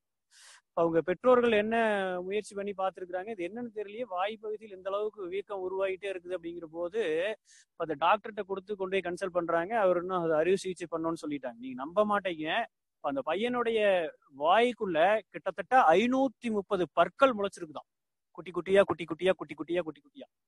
அப்ப நினைச்சு பாருங்க, ஒரு வாயில 530 பற்களை உள்ள கொண்டு என்ன ஏது இதுக்கு என்னவா இருக்க முடியும்னு எல்லா ஸ்கேனையும் எடுத்து வச்சு பாக்குறாங்க. அந்த உடல்ல எந்த மாற்றமும் இல்லை. அப்ப பார்த்தா பக்கத்து அவர் இருக்கிற வீட்டு பக்கத்துல செல்போன் டவர் ஒண்ணு, பெரிய டவர் இருக்கு. அப்போ மருத்துவர்கள் ஆராய்ச்சி பண்ணி சொல்றாங்க, இந்த செல்போன் டவர்ல இருக்கக்கூடிய அந்த கதிர்வீச்சு இந்த பையனுடைய உடல் ரசாயனத்துல மாற்றத்தை ஏற்படுத்தி இன்னைக்கு அவருக்கு அது அறுவை சிகிச்சை செஞ்சு எடுத்துக்கிட்டாங்கன்னு வைங்க. இந்த மாதிரி 100 விஷயம் நம்ம சொல்லிட்டே போலாம். இது எல்லாமே அளவு முறை அப்படிங்கிற மகரிஷி சொன்னாங்க. ஏன்னா முதல்ல சொன்ன மாதிரி நம்ம முற்காலத்திலயும் இருந்தது, டிவி அப்படிங்கிறது இருந்தது. நல்லா தெரியும் நம்ம எல்லாருக்குமே அந்த பொதிகை சேனல் வாரத்துல ஒரு நாள் போடுவான் அந்த ஒளியும் ஒளியும். அது வரைக்கும் கேட்டுட்டு அந்த அளவுக்கு வாழ்க்கை மகிழ்ச்சியா அனுபவிக்கிற வரைக்கும் உடல்ல எந்த பெரிய கோளாறு இல்ல. இப்ப இன்னைக்கு நம்மளுக்கு இத்தனை பயிற்சி முறையும் கொடுத்துட்டாங்க. இப்ப என்ன அப்படின்னு சொன்னா, காய்கல்பமும் பண்றோம், ஃப்ரைட் ரைஸ் சாப்பிட்றோம். காய்கல்பம் அஸ்வினி முத்திரை போட்டு கஷ்டப்பட்டு ஒரு நாளைக்கு இறுக்கி இறுக்கி இறுக்கி இறுக்கி 10 அஸ்வினி முத்திரை ரோஜு சூச்சு அட்டகாசமா செஞ்சுட்டு போய் இப்போ அந்த உணவு தரமில்லாத உணவை எடுத்துக்கொள்கிற போது நான் சத்தியமா சொல்றேன், 100% காய்கல்பம் பலன் கொடுக்காது. இப்ப அந்த வாழ்க்கை முறையை மாத்தாத வரைக்கும் இந்த காய்கல்பம் ஏன் உணவுக்கு இவ்வளவு முக்கியத்துவம் கொடுத்து சொல்றேன்னு உங்களுக்கு சந்தேகம் வரலாம். ஏன்னா 5 அளவு முறையில மகரிஷி 5 பேசி இருக்கிறாரு, உணவு, உழைப்பு, உறக்கம், இது மாதிரி. ஆனா நல்லா கவனிச்சு பாருங்க, நம்ம பரிமாண அடிப்படையில வச்சு பார்த்தா கூட உயிர்கள் உருவானதுக்கு அப்புறம் இந்த சுவை உணர்வு அப்படிங்கிறது வந்து பாத்தீங்கன்னா 2வதே வந்து போச்சு. உயிரினங்கள்ல முதல்ல வந்தது அழுத்தமா இருந்தா கூட தாவரங்கள் இருந்து ஒரு உயிர் உருவானதுக்கு அப்புறம் அது என்னவா மாறுச்சு, சுவை உணர்வு. ஏன்னா அது அவ்வளவு சீக்கிரம் என்ன பண்ண முடியாதுங்க. அது இன்னைக்கு வரைக்கும் நம்மளால அதைய மாத்திக்கொள்ள முடியறது இல்லை. அப்போ நம்ம சாப்பிட்றதுல நிறைய விஷயம் இருக்கு, சைவம் இருக்கு, அசைவ. சார் நான் 100% நான் வெஜ் தான் சாப்பிட்றேன், சைவம் தான் சாப்பிட்றேன் அப்படின்னு சொன்னா கூட நல்லா கவனிச்சுக்குங்க, இந்த ரஜோ உணவு அப்படிங்கிறது நம்ம எல்லாருக்குமே தெரியும், எதற்குமே தெரியாம இல்லை. இந்த ரஜோ வகையான உணவுகளை அதிகமாக எடுத்துக்கொள்ற வரைக்கும் அந்த முரட்டுத்தனமான எண்ணம் காய்கள்போ கண்டிப்பா பலன் கொடுக்காது. அந்த ரஜோ உணவு இன்னைக்கு பாருங்க, ஒருத்தர் அசைவம் சாப்பிட்றது இல்லை, சரி நான் அசைவம் சாப்பிட்றது இல்லைங்க, அந்த அசைவம் சாப்பிட்றது இல்லை அப்படின்னு சொன்னா கூட இந்த சைவத்தையே அசைவத்த அளவுக்கு அதைய மசாலா பொருட்களை போட்டு அந்த இஞ்சி பூண்டு பேஸ்ட் அரைச்சு ஊத்தி ஏன்னா நாவுக்கு அவ்வளவு சுவை கேக்குது. அப்ப இந்த இயற்கையிலேயே விளைந்த பொருட்கள் என்ன ஆகுதுன்னு சொன்னா அப்ப அதை உண்டு வாழ்ற வரைக்கும் எந்த பிரச்சனையும் இல்லை. அந்த சைவம் அசைவத்துக்கு இந்த கிருபானந்த வாரியார் அழகா ஒரு பொருத்தமான ஒரு விஷயம் சொல்லியிருக்காரு பாருங்க. சைவம் அப்படின்னு சொன்னா ஒரு ஆட்டுக்குட்டி எங்காவது அடிபட்டு கீழே ரத்தம் சதியுமா துடிச்சிட்டு இருந்ததுன்னு பார்த்தா அதை பார்த்து கண்ணுல நீர் வந்துச்சுன்னு சொன்னா அவரு சைவமா. அந்த ஆட்டுக்குட்டியை பார்த்து நாக்குல எச்சில் ஊறுச்சுன்னு சொன்னா அவர் அசைவமா. அப்ப அதை குறும்பா சொல்லியிருப்பாரு. அந்த வகையில பாருங்க, இயற்கை உணவுகள் அப்படின்னு சொன்னா அட்டகாசமான உணவுகள்ங்க. அது இயற்கையால் சமைக்கப்பட்ட உணவு, இயற்கையால் சமைக்கப்பட்ட உணவு. அப்ப யாரு அப்ப அது கூட உதாரணத்துக்கு பாருங்க, நம்ம நிறைய பொடி, உதாரணத்துக்கு ஒரு அன்னாசி பழம் வாங்குறோம், இல்ல ஒரு வெள்ளரி பழம் வாங்குறோம்னு சொன்னா கூட அது அப்படியே சாப்பிட்டா 100% உண்மை. ஆனா நம்ம நாக்க அப்படி மாத்தி வச்சிருக்கிறோம் பாருங்க, அந்த உப்புத்தூள், மிளகாத்தூள், அதை சேர்த்து நல்லா அப்படி ஒரு கடி கடிச்சா தான் அதுல இருக்கிற முழு சுவை தெரியுது. அப்ப இந்த மாதிரியான அந்த செயற்கை பொருட்களை உள்ள போட்டு மகரிஷி சொல்றாருங்க, நான் சொல்லல, ஞானமும் வாழ்வும் அப்படிங்கிற புத்தகத்துல இந்த உணவு அப்படிங்கிற பார்ட்டில் நீங்க எடுத்து பாருங்க. அவர் என்ன சொல்றாரு, உடம்புல பெரும்பாலும் வியாதிகளை குறைக்கணும் அப்படின்னு சொன்னா, உடம்புல பெரும்பாலும் வியாதிகளே வரக்கூடாது அப்படின்னு சொன்னா கட்டாயம் வாரத்தில் 2 முறையேனும் பல உணவுகளை எடுத்துக்கொள்ளுங்கள் சொல்றாரு. இது எந்த இடத்துலயுமே எனக்கு தெரிஞ்சு மகரிஷி சொல்லியிருக்கிறாரே தவிர இந்த உணவை அவ்வளவு ஃபோர்ஸ் பண்ணி நீங்க இப்படித்தான் இருக்கணும் இப்படித்தான் இருக்கணும். ஏன்னா நம்ம எல்லாருக்குமே தெரியும், யோகி அப்படின்னு சொன்னா 1 வேளை உண்பவன் யோகி, 2 வேளை உண்பவன் போகி, 3 வேளை உண்பவன் ரோகி, நல்லா தெரிஞ்சு வச்சிருக்கிறோம். ஆனா நம்மளுக்கு மகரிஷி எல்லாருக்குமே தெரியும் 2 வேளை உணவு தான் எடுத்துக்கொண்டாரு அப்படின்னு சொல்லி. அப்ப அவருக்கு அந்த அளவுக்கு மாற்றம் வந்திருக்குது அப்படின்னு சொன்னா வெறுமனே பயிற்சி மட்டும் செஞ்சா போகாது, அவர் எப்படி வாழ்ந்தார் அப்படிங்கிற அந்த வாழ்க்கை முறையும் சேர்த்து நம்ம பின்பற்றணும் அப்படின்னு சொன்னா தான் அந்த காய்கல்பத்தால முழு வெற்றியை நம்ம அடைய முடியும். நான் சொன்னேன், மசாலா பொருட்கள் கலந்த உணவு, ரஜோ உணவு, இதை அதிகமா எடுத்துக்கிறதுனால என்ன ஆகுதுன்னு சொன்னா, இதுவும் கிட்டத்தட்ட உதாரணத்துக்கு ஒரு அசைவம் ஒரு 100% இருக்குதுன்னு சொன்னா, இப்ப இந்த ரஜோ உணவு அப்படிங்கிறது இப்ப இந்த சைவத்திலேயே இந்த மாதிரி மாற்றி மாற்றி மதிய மசாலா பொருட்களை, சார் நான் சிக்கன் சில்லி எல்லாம் சாப்பிட மாட்டேங்க, ஆனா காலிஃபிளவர் சில்லி சாப்பிட்டுக்குவேன், அது சைவம். ஒண்ணு இல்லைங்க, அது வித்தியாசம் இல்ல, பெரிய வித்தியாசம் ஒண்ணும் கிடையாது. இப்ப எதுனா ஒரு 100% இருக்குதுன்னா அதுல ஒரு 70% இருக்குது அதனுடைய தன்மை, வேற ஒண்ணுமே கிடையாது. அப்ப அந்த அளவுல இன்னைக்கு சைவமே என்றாலும் கூட அது ரஜோ உணவாக, உதாரணத்துக்கு நம்ம எளிமையா பண்ணாங்க, ஆவியில வேக வைக்கக்கூடிய உணவு, புட்டு உணவுகள், ராகி, கம்பு, சோளம், அதை விட இன்னும் பெற்று இயற்கையில விளைந்த உணவுகள் தான். யாரும் உங்களை முழுக்க முழுக்க நம்மளை யாரும் ஞானியா மாறல சொல்லல. ஏதோ கடைசிக்கு வாரத்துல 2 முறை மகரிஷி சொன்ன மாதிரி முடிஞ்சா ஒரு நாளைக்கு 1 முறை அந்த இயற்கை உணவை ஃபாலோ பண்ணணும் அப்படின்னு சொன்னா அது என்ன ஆகும், அந்த வாழ்க்கை முறை கட்டாயம் மாறும். உதாரணத்துக்கு ஒருத்தர் பர்கர், பீஸா, புரோட்டா சாப்பிட்றாரு அப்படின்னு சொன்னா அப்ப அந்த ரசாயனத்தோட சேர்ந்து சிக்கன் ரைஸ், எக் ரைஸ், இது எல்லாமே சேர்ந்து அதுவே தான் ரசமா மாறுது. அந்த புளிப்புத்தன்மையோட அதுல இருக்கக்கூடிய அந்த ரசாயனத்தை பூரா எடுத்துக்கொண்டு அந்த ரசாயனமே தான் 2வது ரத்தமா மாறுது. அதுவே தான் தசையாக, அதுவே தான் கொழுப்பாக, அதுவே தான் எலும்பாக 7 ப்ராசஸா வித்துவா வருது. அப்ப அந்த வித்துவுல என்ன தரம் இருக்கும், அந்த வித்துவுல என்ன தரம் இருக்கும்? பொதுவாகவே ஒரு பொருளை எண்ணெயில போட்டு பொரிச்சுட்டாலே பாருங்க, இப்ப இந்த இயற்கையில் இருக்கக்கூடிய இந்த இது கெட்டு போயிருது. பொரிச்சுட்டா 100% போச்சு. அது சும்மா ஏதோ ஒரு டேஸ்ட்டுக்காக திங்கலாம். அவிச்சுட்டா ஒரு 30%. இதே மாதிரி இந்த வேக வச்சு சாப்பிட்றது, இந்த மாதிரியான பழக்க முறைகள்ல நம்ம மாத்திக்கணும். இயற்கை உணவு, சாத்வீக உணவு அதுக்குள்ள வரணும். ஏன்னா உணவு வேறுபட்டு இருக்கும்போது இப்ப நம்ம இருக்கக்கூடிய பயிற்சி முறை அதுக்கு ரெண்டுக்கு நேர் கான்ட்ராஸ்டா இருக்கு, ஒத்துக்காது. அப்ப இந்த ரெண்டையும் சேர்த்து செய்யற போதுதான் அது முழுமையான அது பலனை கொடுக்கும் பாருங்க. உணவு அப்படின்னு சொன்னா இன்னும் நம்ம முற்காலத்துல பாருங்க, நேத்து கூட அமாவாசை, அற்புதமான தினம். சரியா இப்ப எனக்கு தெரிஞ்ச எங்க அத்தை ஒருத்தவங்க இருக்காங்க. இப்போ மாசத்துல 30 நாள் சொன்னா மாசத்துல 15 நாள்ல இருந்து கரெக்டா ஒரு 12 நாளாவது ஏதோ ஒரு விரதம், அந்த விரதம் இந்த விரதம் அந்த விரதம் இந்த விரதம். இன்னைக்கு வரைக்கும் பாருங்க ஆள் நரம்படத்தான் இருக்கிறாங்க, அவ்வளவு எனர்ஜெட்டிக்கா இருக்கிறாங்க, எந்த வேலையை சொன்னாலும் செய்வாங்க. ஏன்னா அது அது ஒரு நம்பிக்கையின் அடிப்படையில் இருந்தாலும் கூட சரி, சடங்கா இருந்தாலும் கூட சரி, நம்ம கூட நிறைய கடைபிடிச்சிருப்போம் பாருங்க. அந்த சஷ்டி விரதம் வந்துட்டா 7 நாள் இந்த விரதம்னு சொல்லிட்டு இரவுல ஃபுல் கட்டு கட்டிக்கிறது இல்ல. அப்ப ஏன் அப்படின்னு சொன்னா, ஏற்கனவே நல்ல அறிவியல் சயின்ஸ் இன்னைக்கு என்ன சொல்லுது அப்படின்னு சொன்னா, நான் அது இருந்து பார்த்துருக்கிறேங்க. 7 நாள் உணவே உட்கொள்ளாம இருந்து பார்த்துருக்கிறேன், துளி கூட பசி வரல, நீங்க நம்ப மாட்டீங்க. ஏன்னா அந்த அளவுக்கு அந்த உணவு தேக்க உடம்புல நிறைய இருக்குது செல்கள்ல. அதிகமா சாப்பிடுற ஒவ்வொரு பொருளும் இந்த செல்கள்ல அதை கீட்டோஸ்ன்னு சொல்லுவாங்க விஞ்ஞானத்துல. அது ஒவ்வொன்றும் செல்கள்ல ஸ்டோர் ஆகி இருக்குது. அது பாக்குது, என்னைக்காவது இவனுக்கு உணவே கிடைக்கல அப்படின்னு சொன்னா அந்த கீட்டோஸை எடுத்து நம்ம உணவா பயன்படுத்திக்கலாம் அப்படின்னு சொல்லி பாக்குது. ஆனா நம்ம என்னைக்காவது அப்படி விட்டுருக்கிறோமா? 12 மணிக்கு 12:30க்கு உணவு வேணும் அப்படின்னு சொன்னா 11:30 பசிக்கும்னு சொல்றாரு சுவாமி. ஆனா 12:30 மணிக்கே சாப்பிட்டு இருந்தாலும் நிறைய கூட பாருங்க வீட்டுல சரியா சோறு செஞ்சு வச்சுட்டு போயிருப்பாங்க. இப்ப ஏதாவது வர்ற வழியில் எங்காவது கோயில்கள்லயோ இல்ல ஏதோ ஒரு இடத்துலயோ பொங்கலோ அல்லது சாப்பாடோ கொடுத்துருந்தா டப்பான்னு வண்டியை நிறுத்திட்டு போய் குடுக்கணும், அதையும் வாங்குறது. வீட்டுல உணவு ரெடியா இருக்குது, வந்தோடனே சாப்பிட போறோம். அப்ப அந்த உணவு யாரோ தேவைப்படுறவங்க எடுத்துட்டு அதுல ஒரு சப்பக்கட்டு வேற, சாமி சோறு வேண்டான்னு சொல்லக்கூடாது.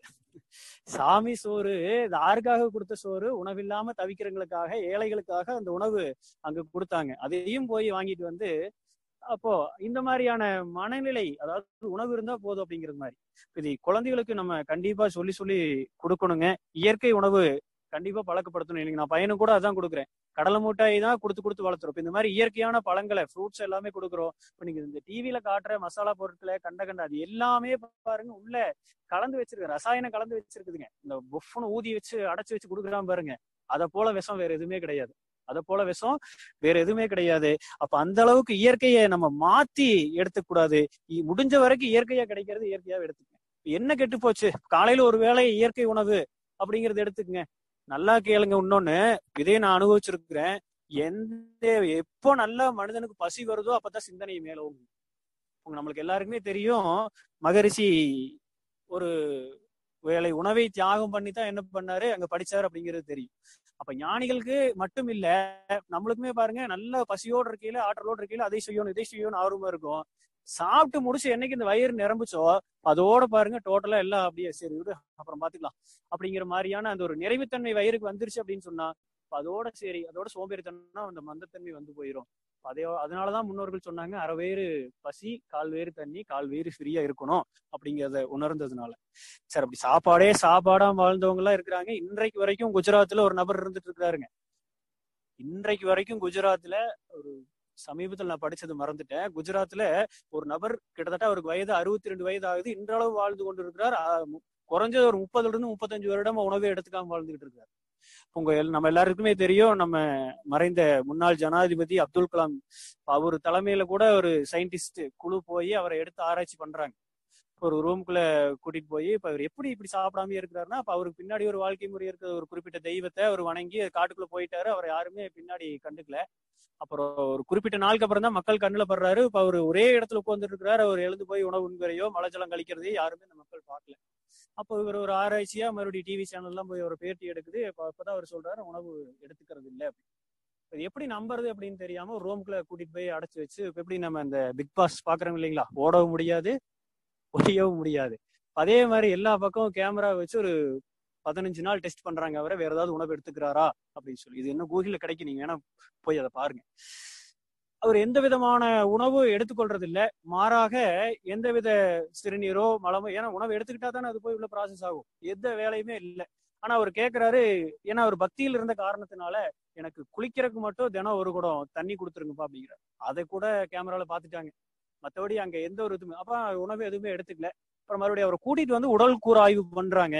அப்ப பண்ணும்போது சாதாரண ஹியூமன் மனிதனுக்கு இருக்கக்கூடிய எல்லா உணர்வுகளும் இருக்குது. மற்றபடி அவருக்கு எந்த மாறுபட்ட உணவும் இல்லை. ஆனா ஒன்னை மட்டும் கண்டுபிடிக்கிறாங்க. இப்ப நம்ம லா சொல்லும் இல்லையா, லா அப்ப சொல்லும் போது அந்த மேல் உதடு மேல முட்டும் இல்லையா, அந்த பகுதியில ஒரு சின்ன ஒரு ஹோல் இருக்கிறது. அதுதான் உங்களுக்கும் எனக்கும் அவருக்கும் இருக்கக்கூடிய ஒரு சின்ன வித்தியாசம். இப்ப அதனால ஒன்றும் பெருசா பயன் இல்லை அப்படின்னு சொல்லிட்டு அவங்க ஆராய்ச்சி கைவிட்டாங்க. ஆனா இவர்கிட்ட ஏதோ ஒரு ஆற்றல் இருக்குது அப்படிங்கிறது மட்டும் விஞ்ஞானம் எடுத்துக்கிச்சு. ஆனா எதனால அப்படிங்கறத விஞ்ஞானத்தினால ப்ரூவ் பண்ண முடியல. அது என்ன ஆற்றல் அவங்களுக்கு தெரியாம இருக்கலாம், கட்டாயம் நம்மளுக்கு தெரியும். இப்போ காயகல்ப பயிற்சியில மகரிஷி சொல்றாங்க பாருங்க, வெறுமனே காயகல்பம் பயிற்சி பண்றதுனால மூலாதாரம் ஆக்டிவேட் ஆகுது, தண்டுவட பாதை சுத்தமாகுது, துரியம் மட்டும் ஆக்டிவேட் ஆகுது அப்படிங்கிறது இல்ல. இது நம்பியா யோகம் ஆக்டிவேட் ஆகுது. இன்னும் கூட பாருங்க, இந்த மைதின யோகம்னு சொல்லுவாங்க, மைதினி யோகம். அதுல இருந்துதான் மகரிஷி அவங்க இந்த காய்கல்ப பயிற்சி அதை செஞ்சு காட்டும் போதுதான் அதுல இருந்து ஒரு சப்ஜெக்ட் எடுத்து நம்மளுக்கு காய்கல்ப பயிற்சி கொடுத்தாங்க, மைதின யோகம். அப்ப இந்த மாதிரி பயிற்சி செய்யற போது மறுபடியும் கூட இந்த விஞ்ஞானம் இதை எடுத்துக்கிட்டு பாருங்க. இந்த காய்கல்பத்தில் இருக்கக்கூடிய வித்து ஒரு 20 வருடத்திற்கு முன்னாடி அந்த பயிற்சி, அதாவது இந்த ஆராய்ச்சி செஞ்சுட்டாங்க. விஞ்ஞானம் எடுத்து ஆராய்ச்சி பண்ணுது, எப்படி இந்த வித்துல இவ்வளவு ஆற்றல் இருக்குது. சரி, ஒத்துக்கிறோம். உடல்ல இருக்கக்கூடிய ஜீவ வித்து குழம்புல நம்ம காய்கல்ப பயிற்சி எடுக்கலையே போட்டிருப்போம். 200 கிராம் முட்டையின் சத்து, பல்வேறு ரசாயனங்கள் இருக்கு, சத்து பொருள் இருக்குது, 12 விதமான தாது உப்புக்கள் இருக்குது. இத்தனை சத்து இந்த வித்துல இருக்குது. ஏன் இந்த வித்து வெளியில எடுத்து இதையே மெடிசனா நம்ம உள்ள கொடுக்க கூடாது அப்படிங்கிறத ஆராய்ச்சி பண்ணாங்க. அதை செயல்படுத்தியும் பார்த்தாங்க. அது ரிசல்ட் என்னவா இருக்கும்? கண்டிப்பா அது ஃபெயிலியருங்க. ஏன் அப்படின்னு சொன்னா, அதே மாதிரி வித்துவை எடுத்தாங்க. அந்த வித்துவையே எடுத்து மறுபடியும் அதை மெடிசனா மாத்தி உள்ள கொடுக்கலான்னு பார்த்தாங்க. ஏன்னா இதுலதான் இத்தனை ஆற்றல் இருக்குன்னு தெரியுது. இதையே மெடிசனா கொடுத்து ஒரு மனிதனை ஆற்றலோடு வைக்க முடியுமான்னு பார்த்தாங்க. அப்ப அதை திருப்பி உள்ள கொடுக்கறப்ப அந்த வெளியில வந்த வித்துவே இது என்னவா பார்த்துச்சு அப்படின்னு சொன்னா, அந்த உடம்பு டாக்ஸினா பாக்குது, அதாவது ஒரு கிருமியாக பார்க்குது. இத மகரிஷி கூட ஒரு இடத்துல சொல்லியிருப்பாரு பாருங்க, வித்து அப்படிங்கிறது அதை ஜீரணிக்கவே உடலால முடியாதுங்களா. உதாரணத்துக்கு சாப்பாடு போடுறோம் அப்படின்னா ஜீரணம் பண்ணிரும். சிறுநீர் குடிக்கிறோம் அப்படின்னு சொன்னா, நீர் குடிக்கிறோம் அப்படின்னு சொன்னா அது சிறுநீரா மாத்தி வெளியில தள்ளிடுது. இதே வித்துவை உள்ள, ஏன்னா இது அத்தனை ப்ராசஸையும் கடந்துதான் வித்து ஜீரணிச்சு வெளியில வந்திருக்குது. அப்ப இந்த வித்துவை உள்ள போட்டோம் அப்படின்னு சொன்னா கண்டிப்பா எத்தனை வருடங்கள் ஆனாலும் இந்த வித்துவை உடலால் ஜீரணம் பண்ண முடியாது. இன்னொன்னு கூட கூடுதலா மகரிஷி அந்த இடத்துல ஒரு தகவல் கொடுக்குறாரு பாருங்க. இப்போ முற்காலங்கள்லாம் வயிறு வலிக்குது, இல்ல உடல் உபாதை ஏற்படுத்திருச்சு சொன்னா பின்றளவும் கூட நம்ம நிறைய சொல்றோம், யாரோ செய்வனம் வச்சுட்டாங்க, மருந்து வச்சுக்கிட்டாங்க அப்படின்னு சொல்லி. அந்த மருந்தெல்லாம் வேற எதுவுமே இல்லைங்களா. அந்த ஒரு வித்து இருக்குது இல்லைங்களா, அந்த வித்துலயே ஒரு சில ரசாயனத்தை கலந்து அந்த வித்தையே தான் உள்ள கொடுக்குற போது அது உடலுக்கு பல உபாதைகளை கொடுக்குது அப்படிங்கறத உணர்ந்தாங்க. இதனால அது என்ன பண்ண முடியாது, டைரக்டா வெளியில எடுத்து உள்ள போற போது இருக்கக்கூடிய ஆற்றல் இழந்துருது. அதனால அது உடலுக்கு ஆற்றல், முழு ஆற்றல் கிடைக்கிறது இல்லை, அது ஒரு கிருமியாக உடல் பாக்குதுன்னு சொன்னாங்க. இதே முற்காலத்துல செஞ்சு பார்த்துட்டான். அப்ப அந்த அளவுல நம்ம என்ன சொல்றோம், உணவு வேணும். அந்த உணவு எப்படி இருக்கும்னு சொன்னா, அது இயற்கையான முறையில் இருந்தா அந்த உடல் அதை அப்செட் பண்ணிக்கும். அது காய்கல்பத்திற்கு முழு பலன் அது கை கொடுக்கும். சொன்ன மாதிரி அந்த அதாவது பேசிக் ஒண்ணுதாங்க, இந்த உடலை சூடாகாம வச்சுக்கணும், குளிர்ச்சியா வச்சுக்கணும். அதற்குண்டான வழிமுறைகள் என்னென்னவோ நீங்க எல்லாம் செய்யுங்க. அட்டகாசம். இன்றைய வாழ்க்கை முறையிலும் இந்த காய்கல்பத்தை வெற்றிகரமா பயன்கொள்ள முடியும். ரெண்டாவது இன்னொரு விஷயம், இந்த காய்கல்ப பயிற்சி செய்யறோம். இந்த பயிற்சியில பாருங்க நிறைய கொஞ்சம் மாறுதல் இருக்கு. உதாரணத்துக்கு ஒரு 100 பேர் காய்கல்ப பயிற்சி எடுத்திருக்காங்கன்னு சொன்னா, கொஞ்சம் 100 பேர்த்தையும் ஒரே முறையில 10 அசுனி முத்திரை போட்டு ஒரு ஓஜஸ் விடுங்க அப்படின்னு சொன்னா கட்டாயமா ஒருத்தருக்கு ஒருத்தர் அந்த மாறுபாடு இருந்தேதான் தீரும். அது ஏன் அந்த மாறுபாடு இருக்குது அப்படின்னு சொன்னா, ஒவ்வொருத்தரும் பழகிய விதம் வேற. ஏன்னா முதல்ல ஒருத்தர் பழகி இருப்பாரு, அதுதான் சரின்னு நினைச்சிட்டு அதை பண்ணிட்டு இருப்பாரு. பின்னாடி வந்து ஒரு மாறுதல் வந்தா அதை எடுத்துக்க மாட்டாங்க. இப்ப எனக்கு தெரிஞ்சு இந்த அஸ்வினி முத்திரையில கூட கொஞ்சம் முன்ன பின்ன இருந்தாலும் ஓகே. ஆனா அந்த ஓஜஸ் மூடுவதற்கு கட்டாயம் 10 செகண்ட் மகரிஷி அவங்க கொடுத்துருக்காங்க, அவசரமே இல்லை. 50 செகண்ட் அஸ்வினி முத்திரை போட்டு அந்த வித்துவை கடையிறமே, அது கடைஞ்சதை மேல கொண்டு போய் கொடுக்குற அளவுக்கு அதுல என்ன அவ்வளவு அவசரம் தெரியல. ஏன்னா நான் பார்த்த வரைக்கும் சொல்றேன், சர்ன்னு எழுப்பாரு, சர்ன்னு மேல போயிரும். அது மொத்தம் அந்த ஓஜஸ் விடுறக்கே ஒரு 5 செகண்ட்ல அந்த ஓஜஸ் முடிச்சிருவாரு. அப்ப அப்படி இல்லாம சரியா அந்த ஒரு 10 செகண்ட் அதுக்கு பயன்படுத்தணும். அந்த ஓஜஸுக்கு முழுமையா 10 செகண்ட், 50 செகண்ட் அஸ்வினி முத்திரை, 10 செகண்ட் இருக்கக்கூடிய அந்த ஓஜஸ் மூச்சை நிதானமா மேல கொண்டு போய் மேல நிறுத்தி அட்டகாசமா 10 செகண்ட்ல நிறுத்தி நிதானமா செய்ய முடியுங்க அந்த ஓஜஸ் மூர்த்தி. ஏன்னா அஸ்வினி முத்திரை போடுறது பெரிய விஷயம்தான், இருந்தாலும் அந்த ஏற்பட்ட அந்த எட்டோபிளாசத்தை கொண்டு மறுபடியும் மூளையில சேர்த்துறது அது அவ்வளவு கவனமா கொண்டு சேர்த்தணும்.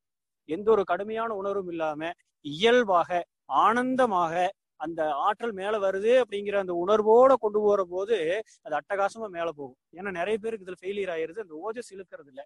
அதையே கொஞ்சம் அந்த பயிற்சி முறையில நாம கொஞ்சம் சரி பண்ணிட்டோம் அப்படின்னு சொன்னா இந்த பயிற்சி முழு பலனை கொடுக்கும்.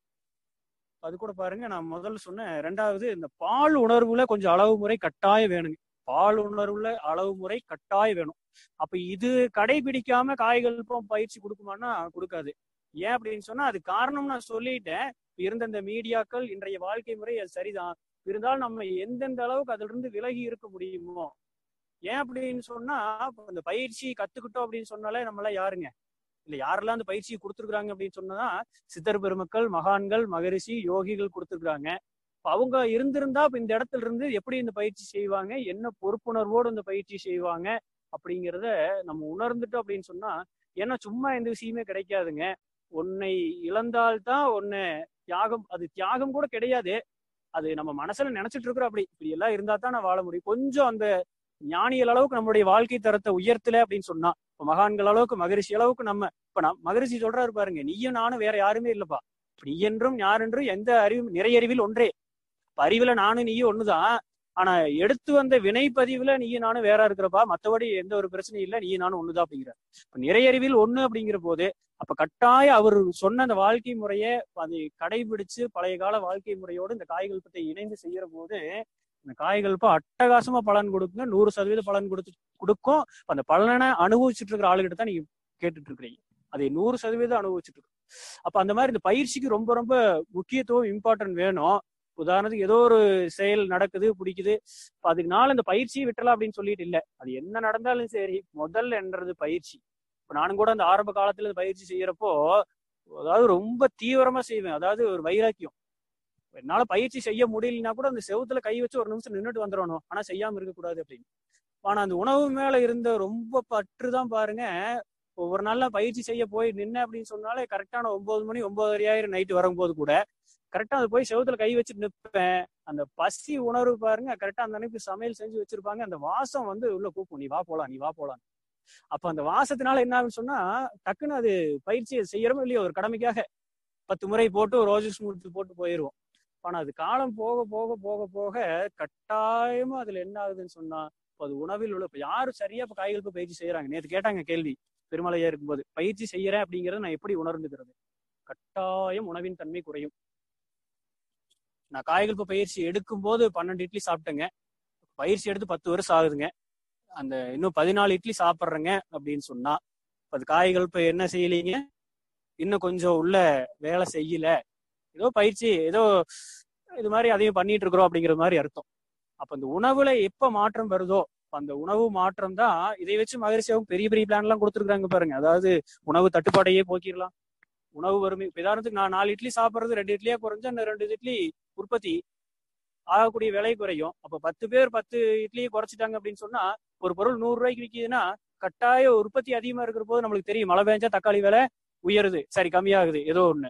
அப்ப அந்த மாதிரி என்ன ஆகுன்னு சொன்னா அதிகமா ஒருத்தர் இந்த பொருளை பயன்படுத்தல அப்படின்னு சொன்னா கட்டாயம் இந்த உணவுப் பொருட்களுடைய விலை குறையும், நம்ம பொருளாதாரம் மேம்படும். ஆனா ஒரு விஷயத்த பல கோணங்கள்ல சிந்திக்கிறது மகரிஷியை தவிர வேற யாரும் இந்த அளவுக்கு சிந்திச்ச மாதிரி தெரியலைங்க. அத்தனை விஷயத்த உள்ள கொடுத்து வச்சிருக்கிறாரு. அப்ப நம்மளுக்கு என்ன தேவை, இந்த பாலுணர்வுலையும் நான் சொன்ன மாதிரி இந்த அளவு முறை கொஞ்சம் கடைபிடிக்கணும். அதுக்கு அந்த உணர்ச்சி ஊட்டாத உணவுகள் ரொம்ப முக்கியம். என்னை பொறுத்த வரைக்கும் முதல்ல உணவை ஒருத்தர் சரி பண்ணிட்டாருன்னு சொன்னாலே, அவர் உணவை சரி பண்ணிட்டாரு அப்படின்னு சொன்னா மத்த இருக்கக்கூடிய இந்த நம்ம இந்த 5 அளவு முறையில 4 இயற்கையா கூட சரியாயிரும், அப்படியே சரியாயிரும். ஆனா முதல் அடிப்படை நம்ம அதிக காலமா நம்ம அடிமைப்பட்டு இருக்கிறது எதுலன்னு பார்த்தா இந்த உணவுலதான். உணவுல கொஞ்சம் முடிஞ்ச வரைக்கும் இயற்கை உணவுகளை எடுத்துக்கலாம், ஏன்னா அப்பதான் பயிற்சி முழு பலனை கொடுக்கும். அதனாலதான் அப்ப அந்த இயற்கை உணவுகளுக்கு கொஞ்சம் கொஞ்சமா மாறுற போது. ரெண்டாவது இந்த ஒரு விஷயத்த சொல்லியே ஆகணும், அப்ப இந்த உணவின் தன்மை அது ரொம்ப முக்கியம். இப்ப நீங்க நம்ம எல்லாம் நாகரீகம் நினைச்சிட்டு ஜொமேட்டோ ஸ்விக்கியில ஆர்டர் பண்றோம், அவர் வீட்டுக்கே கொண்டு வர்றாரு, சாப்பிட்றோம், அந்த உணவு டேஸ்டா இருக்குது, வீட்டு சமையல் என்ன ஆகுறது இல்லை, அந்த அளவுக்கு சுவை கொடுக்கறது இல்லை. அதுலயுமே பாருங்க அதுல என்ன விஞ்ஞானம் ஒளிஞ்சிருக்குது அப்படின்னு சொன்னா, அப்ப அந்த உணவு நம்ம எல்லாருக்குமே தெரியும். ஒருத்தர் உணவு தயாரிக்கிறார் அப்படின்னு சொன்னா, இப்ப அவர் என்ன தன்மையோட அந்த உணவு தயாரிக்கிறாரோ அதற்கு தகுந்தவாறு நம்ம உடல்ல மாற்றம் ஏற்படுத்தும் கட்டாயம். இது நான் தெரிஞ்சுக்கோன்னே சொல்லிட்டு ஒரு சமையல் மாஸ்டர்கிட்ட போய் ஒரு அரை மணி நேரம் பேச்சு கொடுத்தேன். அண்ணா, நீங்க இந்த வேலை செய்யறீங்க, இது எப்படி நீங்க மகிழ்ச்சியா உணர்றீங்களா, நீங்க என்ன நினைக்கிறீங்க? அவர் என்ன பதில் சொல்லியிருப்பாரு? அவர் சொன்ன அந்த பதில் கேட்டா வியப்பா இருந்தது. ஐயோ தம்பி, சரியான கஷ்டமா, நம்மளையே திகில் நின்றுட்டு இருக்கிறோம். இந்த நேரம் பார்த்தா திமு திமு திமு திமுன்னு வந்து உட்காந்துருவானுங்க 50-60 பேரு. ஒருத்தன் ஆம்லேட் கொண்டாம்பா, ஒருத்தன் ஆஃபாயில் கொண்டாம்பா, ஒருத்தன் சால்னா கொண்டாம்பா. எப்படா அவனுங்களா எந்திரிச்சு தொலைவானுங்களோ அப்படிங்கிற அவர் சொன்ன வார்த்தை நான் அப்படியே சொல்றேன், தப்பா நினைச்சுக்காதீங்க. எப்பதான் இவனுக்கு சாப்பிட்டு எந்திரிச்சு வெளியில போவாங்களோன்னு அவங்க போற வரைக்கும் என்னுடைய மனம் அவ்வளவு இதா இருக்கும் அந்த ரஷ்ஷா இருக்கிற டைம்ல அப்படின்னு ஒரு பயங்கரமா வருத்தப்பட்டார். அதே மாதிரி பாருங்க, ஒருத்தர் கடை கரெக்டா 10 மணி மூடலான்னு போறாரு அந்த உழவு வேலையில முடிச்சுட்டு. ஏன்னா ஒரு மாஸ்டருக்கே ஒரு சம்பளம் சரியா கொடுக்காம கூட இருக்கலாம், இல்ல குறைஞ்ச சம்பளமா இருக்கலாம். இந்த சம்பளத்துக்கு இங்க வந்து வேலை செய்யறேன் அப்படிங்கிற ஒரு மனக்குமுறல கூட அவர் வேலை செஞ்சுட்டு இருக்கலாம். கரெக்டா கடை எடுத்து வைக்கிற டைம்ல நம்ம போனோம்னு வைங்க, அப்ப அவருடைய மன நிலை நினைச்சு பாருங்க. அடடா, அப்பதான் வீடு போலான்னு நினைச்சிட்டு, ஏன்னா அவர் பசியோட தான் நின்று என்ன பண்ணிட்டு இருக்கிறாருங்க, அது வரைக்கும் அவர் வேலையை செஞ்சுட்டு இருக்கிறாரு. அவர் சாப்பிடலாம்னு நினைக்கிறப்ப நம்ம போய் உட்காந்து அந்த ஒரு உணவை கேட்கறோம் அப்படின்னு சொன்னா, இந்த ரஷ் டைம்ல அது என்ன உணவோட என்ன அந்த உணர்வோட அந்த சமையல்ல சமைச்சு கொடுப்பாரு. நான் முதல்ல சொன்னது மாதிரி இது எப்படியோ வெளியில போனா போதும் அப்படிங்கிற அந்த உணர்வோட கொடுக்கக்கூடிய உணவு நம்ம உடல்ல போய் அது எங்கத்த போய் ரசமா ரத்தமா தசையா அது கொழுப்பா மாறி நம்ம உடலுக்கு நன்மை விளைவிக்க போகுது. நான் லாஸ்ட் ஒரு பாயிண்ட் தெளிவா சொல்லி நிறைவு செய்யறேன். இனிமேல் எந்த ஒரு உணவு நம்ம எடுத்துக்கிட்டோம் அப்படின்னு சொன்னாலும் அந்த உணவு உணவா பார்க்காதீங்க, அதை ஜீவித்து குழம்பா கற்பனை பண்ணி பார்க்கணும். உதாரணத்துக்கு நான் ஒரு காளான் ஃப்ரை எடுத்துக்கிறேன்னா, அப்ப இது போய் இது எத்தனை ரசாயனம் இருக்கு நம்மளுக்கு தெரியாம இல்ல, எல்லாமே அறிவியல் உணர்ந்தவங்க தான், உயர்ந்தவங்க தான். இதுதான் என்னுடைய வித்துவா மாறுது அப்படின்னு சொன்னா, இப்ப நாளைக்கு என்னுடைய சந்ததிக்கு இதுதான் போகும்னு சொன்னா, அப்ப இந்த உணவை நான் மாத்திக்கணுமா இல்லையா? நான் வேண்டவே வேண்டான்னு தயவுசெய்து சொல்லவே இல்லைங்க. எப்போவாது எடுத்துக்க, ஏன்னா எடுத்து பழகிட்டு அந்த துரித உணவுகளை இதுல இருந்து மீண்டும்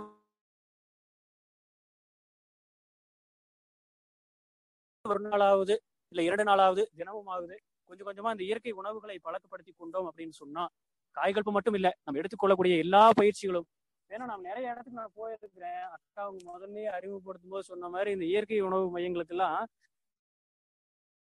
சொன்னா கூட, நம்ம இந்த பயிற்சியில் இருக்கிறோம் அப்படின்னு சொன்னால் கூட அவங்க நீங்க என்ன இது பயிற்சி எடுத்துருக்கீங்க, மனவளக்கலை அப்படிங்கிறீங்க சொல்றீங்க, யோகி லெவலுங்கிறீங்க. இப்போ நல்லவர் எந்த அளவு பயிற்சி செய்யறாரு அப்படிங்கறது, ஒரு எவ்வளவு உணவு எடுத்துக்கிறார் அப்படிங்கறது தெரிஞ்சுக்கலாம். அப்போ உணவுல கூட இவ்வளவு ஆற்றல் இல்லாம இவ்வளவு தெளிவு இல்லாம நீங்க என்ன பயிற்சி, ஏன்னா உணவே தான் உடலாக வந்துள்ளது முகரி சொல்லியிருக்கிறார். அப்ப அந்த உணவுல அளவு முறை இல்லாம நல்ல உணர்வுகளை தேர்ந்தெடுக்காம நீங்க என்ன பயிற்சி செஞ்சு என்ன பண்ண போறோம்? அப்ப அது எல்லாம் உணர்ந்ததுனாலதான் நம்ம முழுவதுமா இல்லைனாலும் கொஞ்சம் பகுதி அளவுக்காவது இந்த இயற்கை உணவுகளை உட்கொள்ள தயாராகிருக்கும். பெரும்பாலும் நோயை இருக்குது, கொரோனா இருக்குது, எல்லாம் பயப்படுறோம். ஏன் உடனே கீழே விழுந்துடுறாரு? அப்ப அவரு தள்ளுமா இருக்கிறாருன்னு அர்த்தம் இல்ல, அந்த கீழே விழுந்தவர் பலம் இல்லைன்னு அர்த்தம். நான் மறுபடியும் சொல்றேன், ஒருத்தர் போய் தள்ளுறாரு அப்படின்னு சொன்னா, ஒரு குழந்தை கூட போய் தள்ளுது, அவர் கீழே விழுந்துட்டாரு அப்படின்னு சொன்னா அந்த குழந்தைக்கு பலம் அதிகமா இருக்குதுன்னு அர்த்தம் இல்ல. சொல்லுங்க. வாழ்க வளமுடன். அம்மா நிறைய செஞ்சிடலாங்களா? இடையில கொஞ்சம் லிட்டில் இல்லைங்கய்யா, இடையில சின்ன சின்ன வேர்ட்ஸ் கட் ஆகுதுங்கய்யா, டவர் இல்லாம. அதுக்கு தான் கூப்பிட்டேன். ரொம்ப டிவைஸ் ஆகுதுங்களாமா? இடத்த மாத்திக்கிட்டா கொஞ்சம் தள்ளி வச்சுக்கோங்கய்யா. இப்ப கடைசி நேரத்துல கொஞ்சம் ரொம்ப கொஞ்சம் தள்ளி வச்சுக்கோங்கய்யா. ஓகே. அம்மா இப்ப கேக்குதுங்களா? கேக்குதுங்கய்யா. ஓகே. வாழ்க வளமுடன். அப்ப அந்த அளவுல உணவில் நான் சொல்லிட்டு இருந்த பாயிண்ட் மறந்துருச்சு. அப்ப அந்த அளவுல உணவில் எந்த அளவுக்கு அதை கடைபிடிக்கிறோமோ அந்த அளவு வாழ்க்கை முறை கட்டாயம். அது கீழே விழுந்தவர் பலம் இல்லைன்னு, பலம் இல்லாம இருக்கிறாருன்னு அர்த்தம். அது மாதிரிதான் நம்ம இருக்கக்கூடிய வரக்கூடிய அத்தனை வியாதிகள். கோவிட் இல்லைங்க, இன்னும் ஒரு 10 வருஷம் கழிச்சு இன்னொரு, ஏன்னா நம்ம இதுக்கு முன்னாடி எத்தனையோ வியாதிகளை பார்த்துருக்கிறோம். அந்த வகையில இது ஒரு தொற்று. ஏன்னா இது கொஞ்சம் சிவியரா கொஞ்சம் பிரபலப்படுத்திட்டாங்க, அவ்வளவுதான். அப்ப அந்த அளவுல உடலை பலப்படுத்திக்கிட்டோம் அப்படின்னு சொன்னா, நான் சொன்னது நோய் எதிர்ப்பு சக்தி.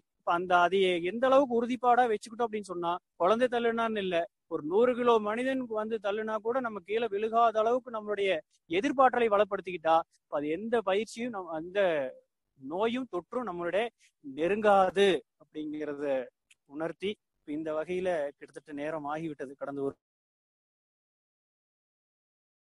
நான் நிறைய என்ன சொல்லணும்னு எடுத்து வச்சேன். ரைட். அப்ப அந்த வகையில வாழ்க்கை முறையை நாம் மாத்தி கொண்டோம் என்று சொன்னால், இனிமேல் நம்ம யாராக இருக்கட்டும், இத்தனை வருடம் நான் காய்கள் பற்றுகிறேன், அத்தனை வருடம் செஞ்சு எனக்கு பலன் இல்லை அப்படின்னு சொல்லி இனி யாருமே வெளியில சொல்ல மாட்டோம். ஏன்னு சொன்னா நம்மளுடைய வாழ்க்கை முறையை அந்த பயிற்சிக்கு தகுந்த மாதிரி நம்ம இன்னும் மாத்தலேன்னு தான் அர்த்தம். அப்போ பயிற்சிக்கு தகுந்த மாதிரி உணவுல இருந்து, நம்மளுடைய வாழ்க்கை முறையிலிருந்து, குளியல் முறைகள் இருந்து, ஏதோ எனக்கு தெரிஞ்சது 4-5 சொன்னேன். இன்னும் உங்களுக்கு வேற என்ன தெரிஞ்சாலும் அதை கடைபிடிங்க. இன்றைய வாழ்க்கை முறையும் இந்த காயகல்பமும் இது இணைந்து செஞ்சா கட்டாய 100% காயகல்பத்தினுடைய முழு பலன். நான் முதல்ல சொன்ன இல்லைங்களா, ஆரம்பிக்கிற போது மகரிஷி சொன்னார் அப்படின்னு சொல்லி, இனி வரக்கூடிய காலங்களில ஏராளமானோர் இந்த ஜீவ சமாதி அடைவார்கள் அப்படின்னு சொல்லி இந்த மகரிஷியினுடைய நம்பிக்கை. கட்டாய ஜீவசமாதி அளவுக்கு போகலினா கூட அந்த நீண்ட ஆயுளை வளர்த்தி எந்த விதமான கடைசி வரைக்கும் இந்த உயிர் வளத்தோடு வாழ்ந்து நம்மளுடைய வேலைகளை நம்மளே செய்யக்கூடிய அளவுக்கு, இந்த பிறவியின் நோக்கத்தை முழுமையை உணரக்கூடிய அளவுக்கு இந்த உயிராற்றலை வளப்படுத்தி வச்சிருக்கணும் அப்படின்னு சொல்லி நம்மளுடைய வாழ்க்கை முறையை மாத்தியே ஆகணும். இவ்வளவு நேரம், கிட்டத்தட்ட 1 மணி நேரம் இந்த உரையை பொறுமையாக செவிமடுத்த மனித தெய்வங்களாகிய உங்கள் அனைவரையும் பாதம் தொட்டு வணங்கி என்னுடைய உரையை நிறைவு செய்கிறேன்.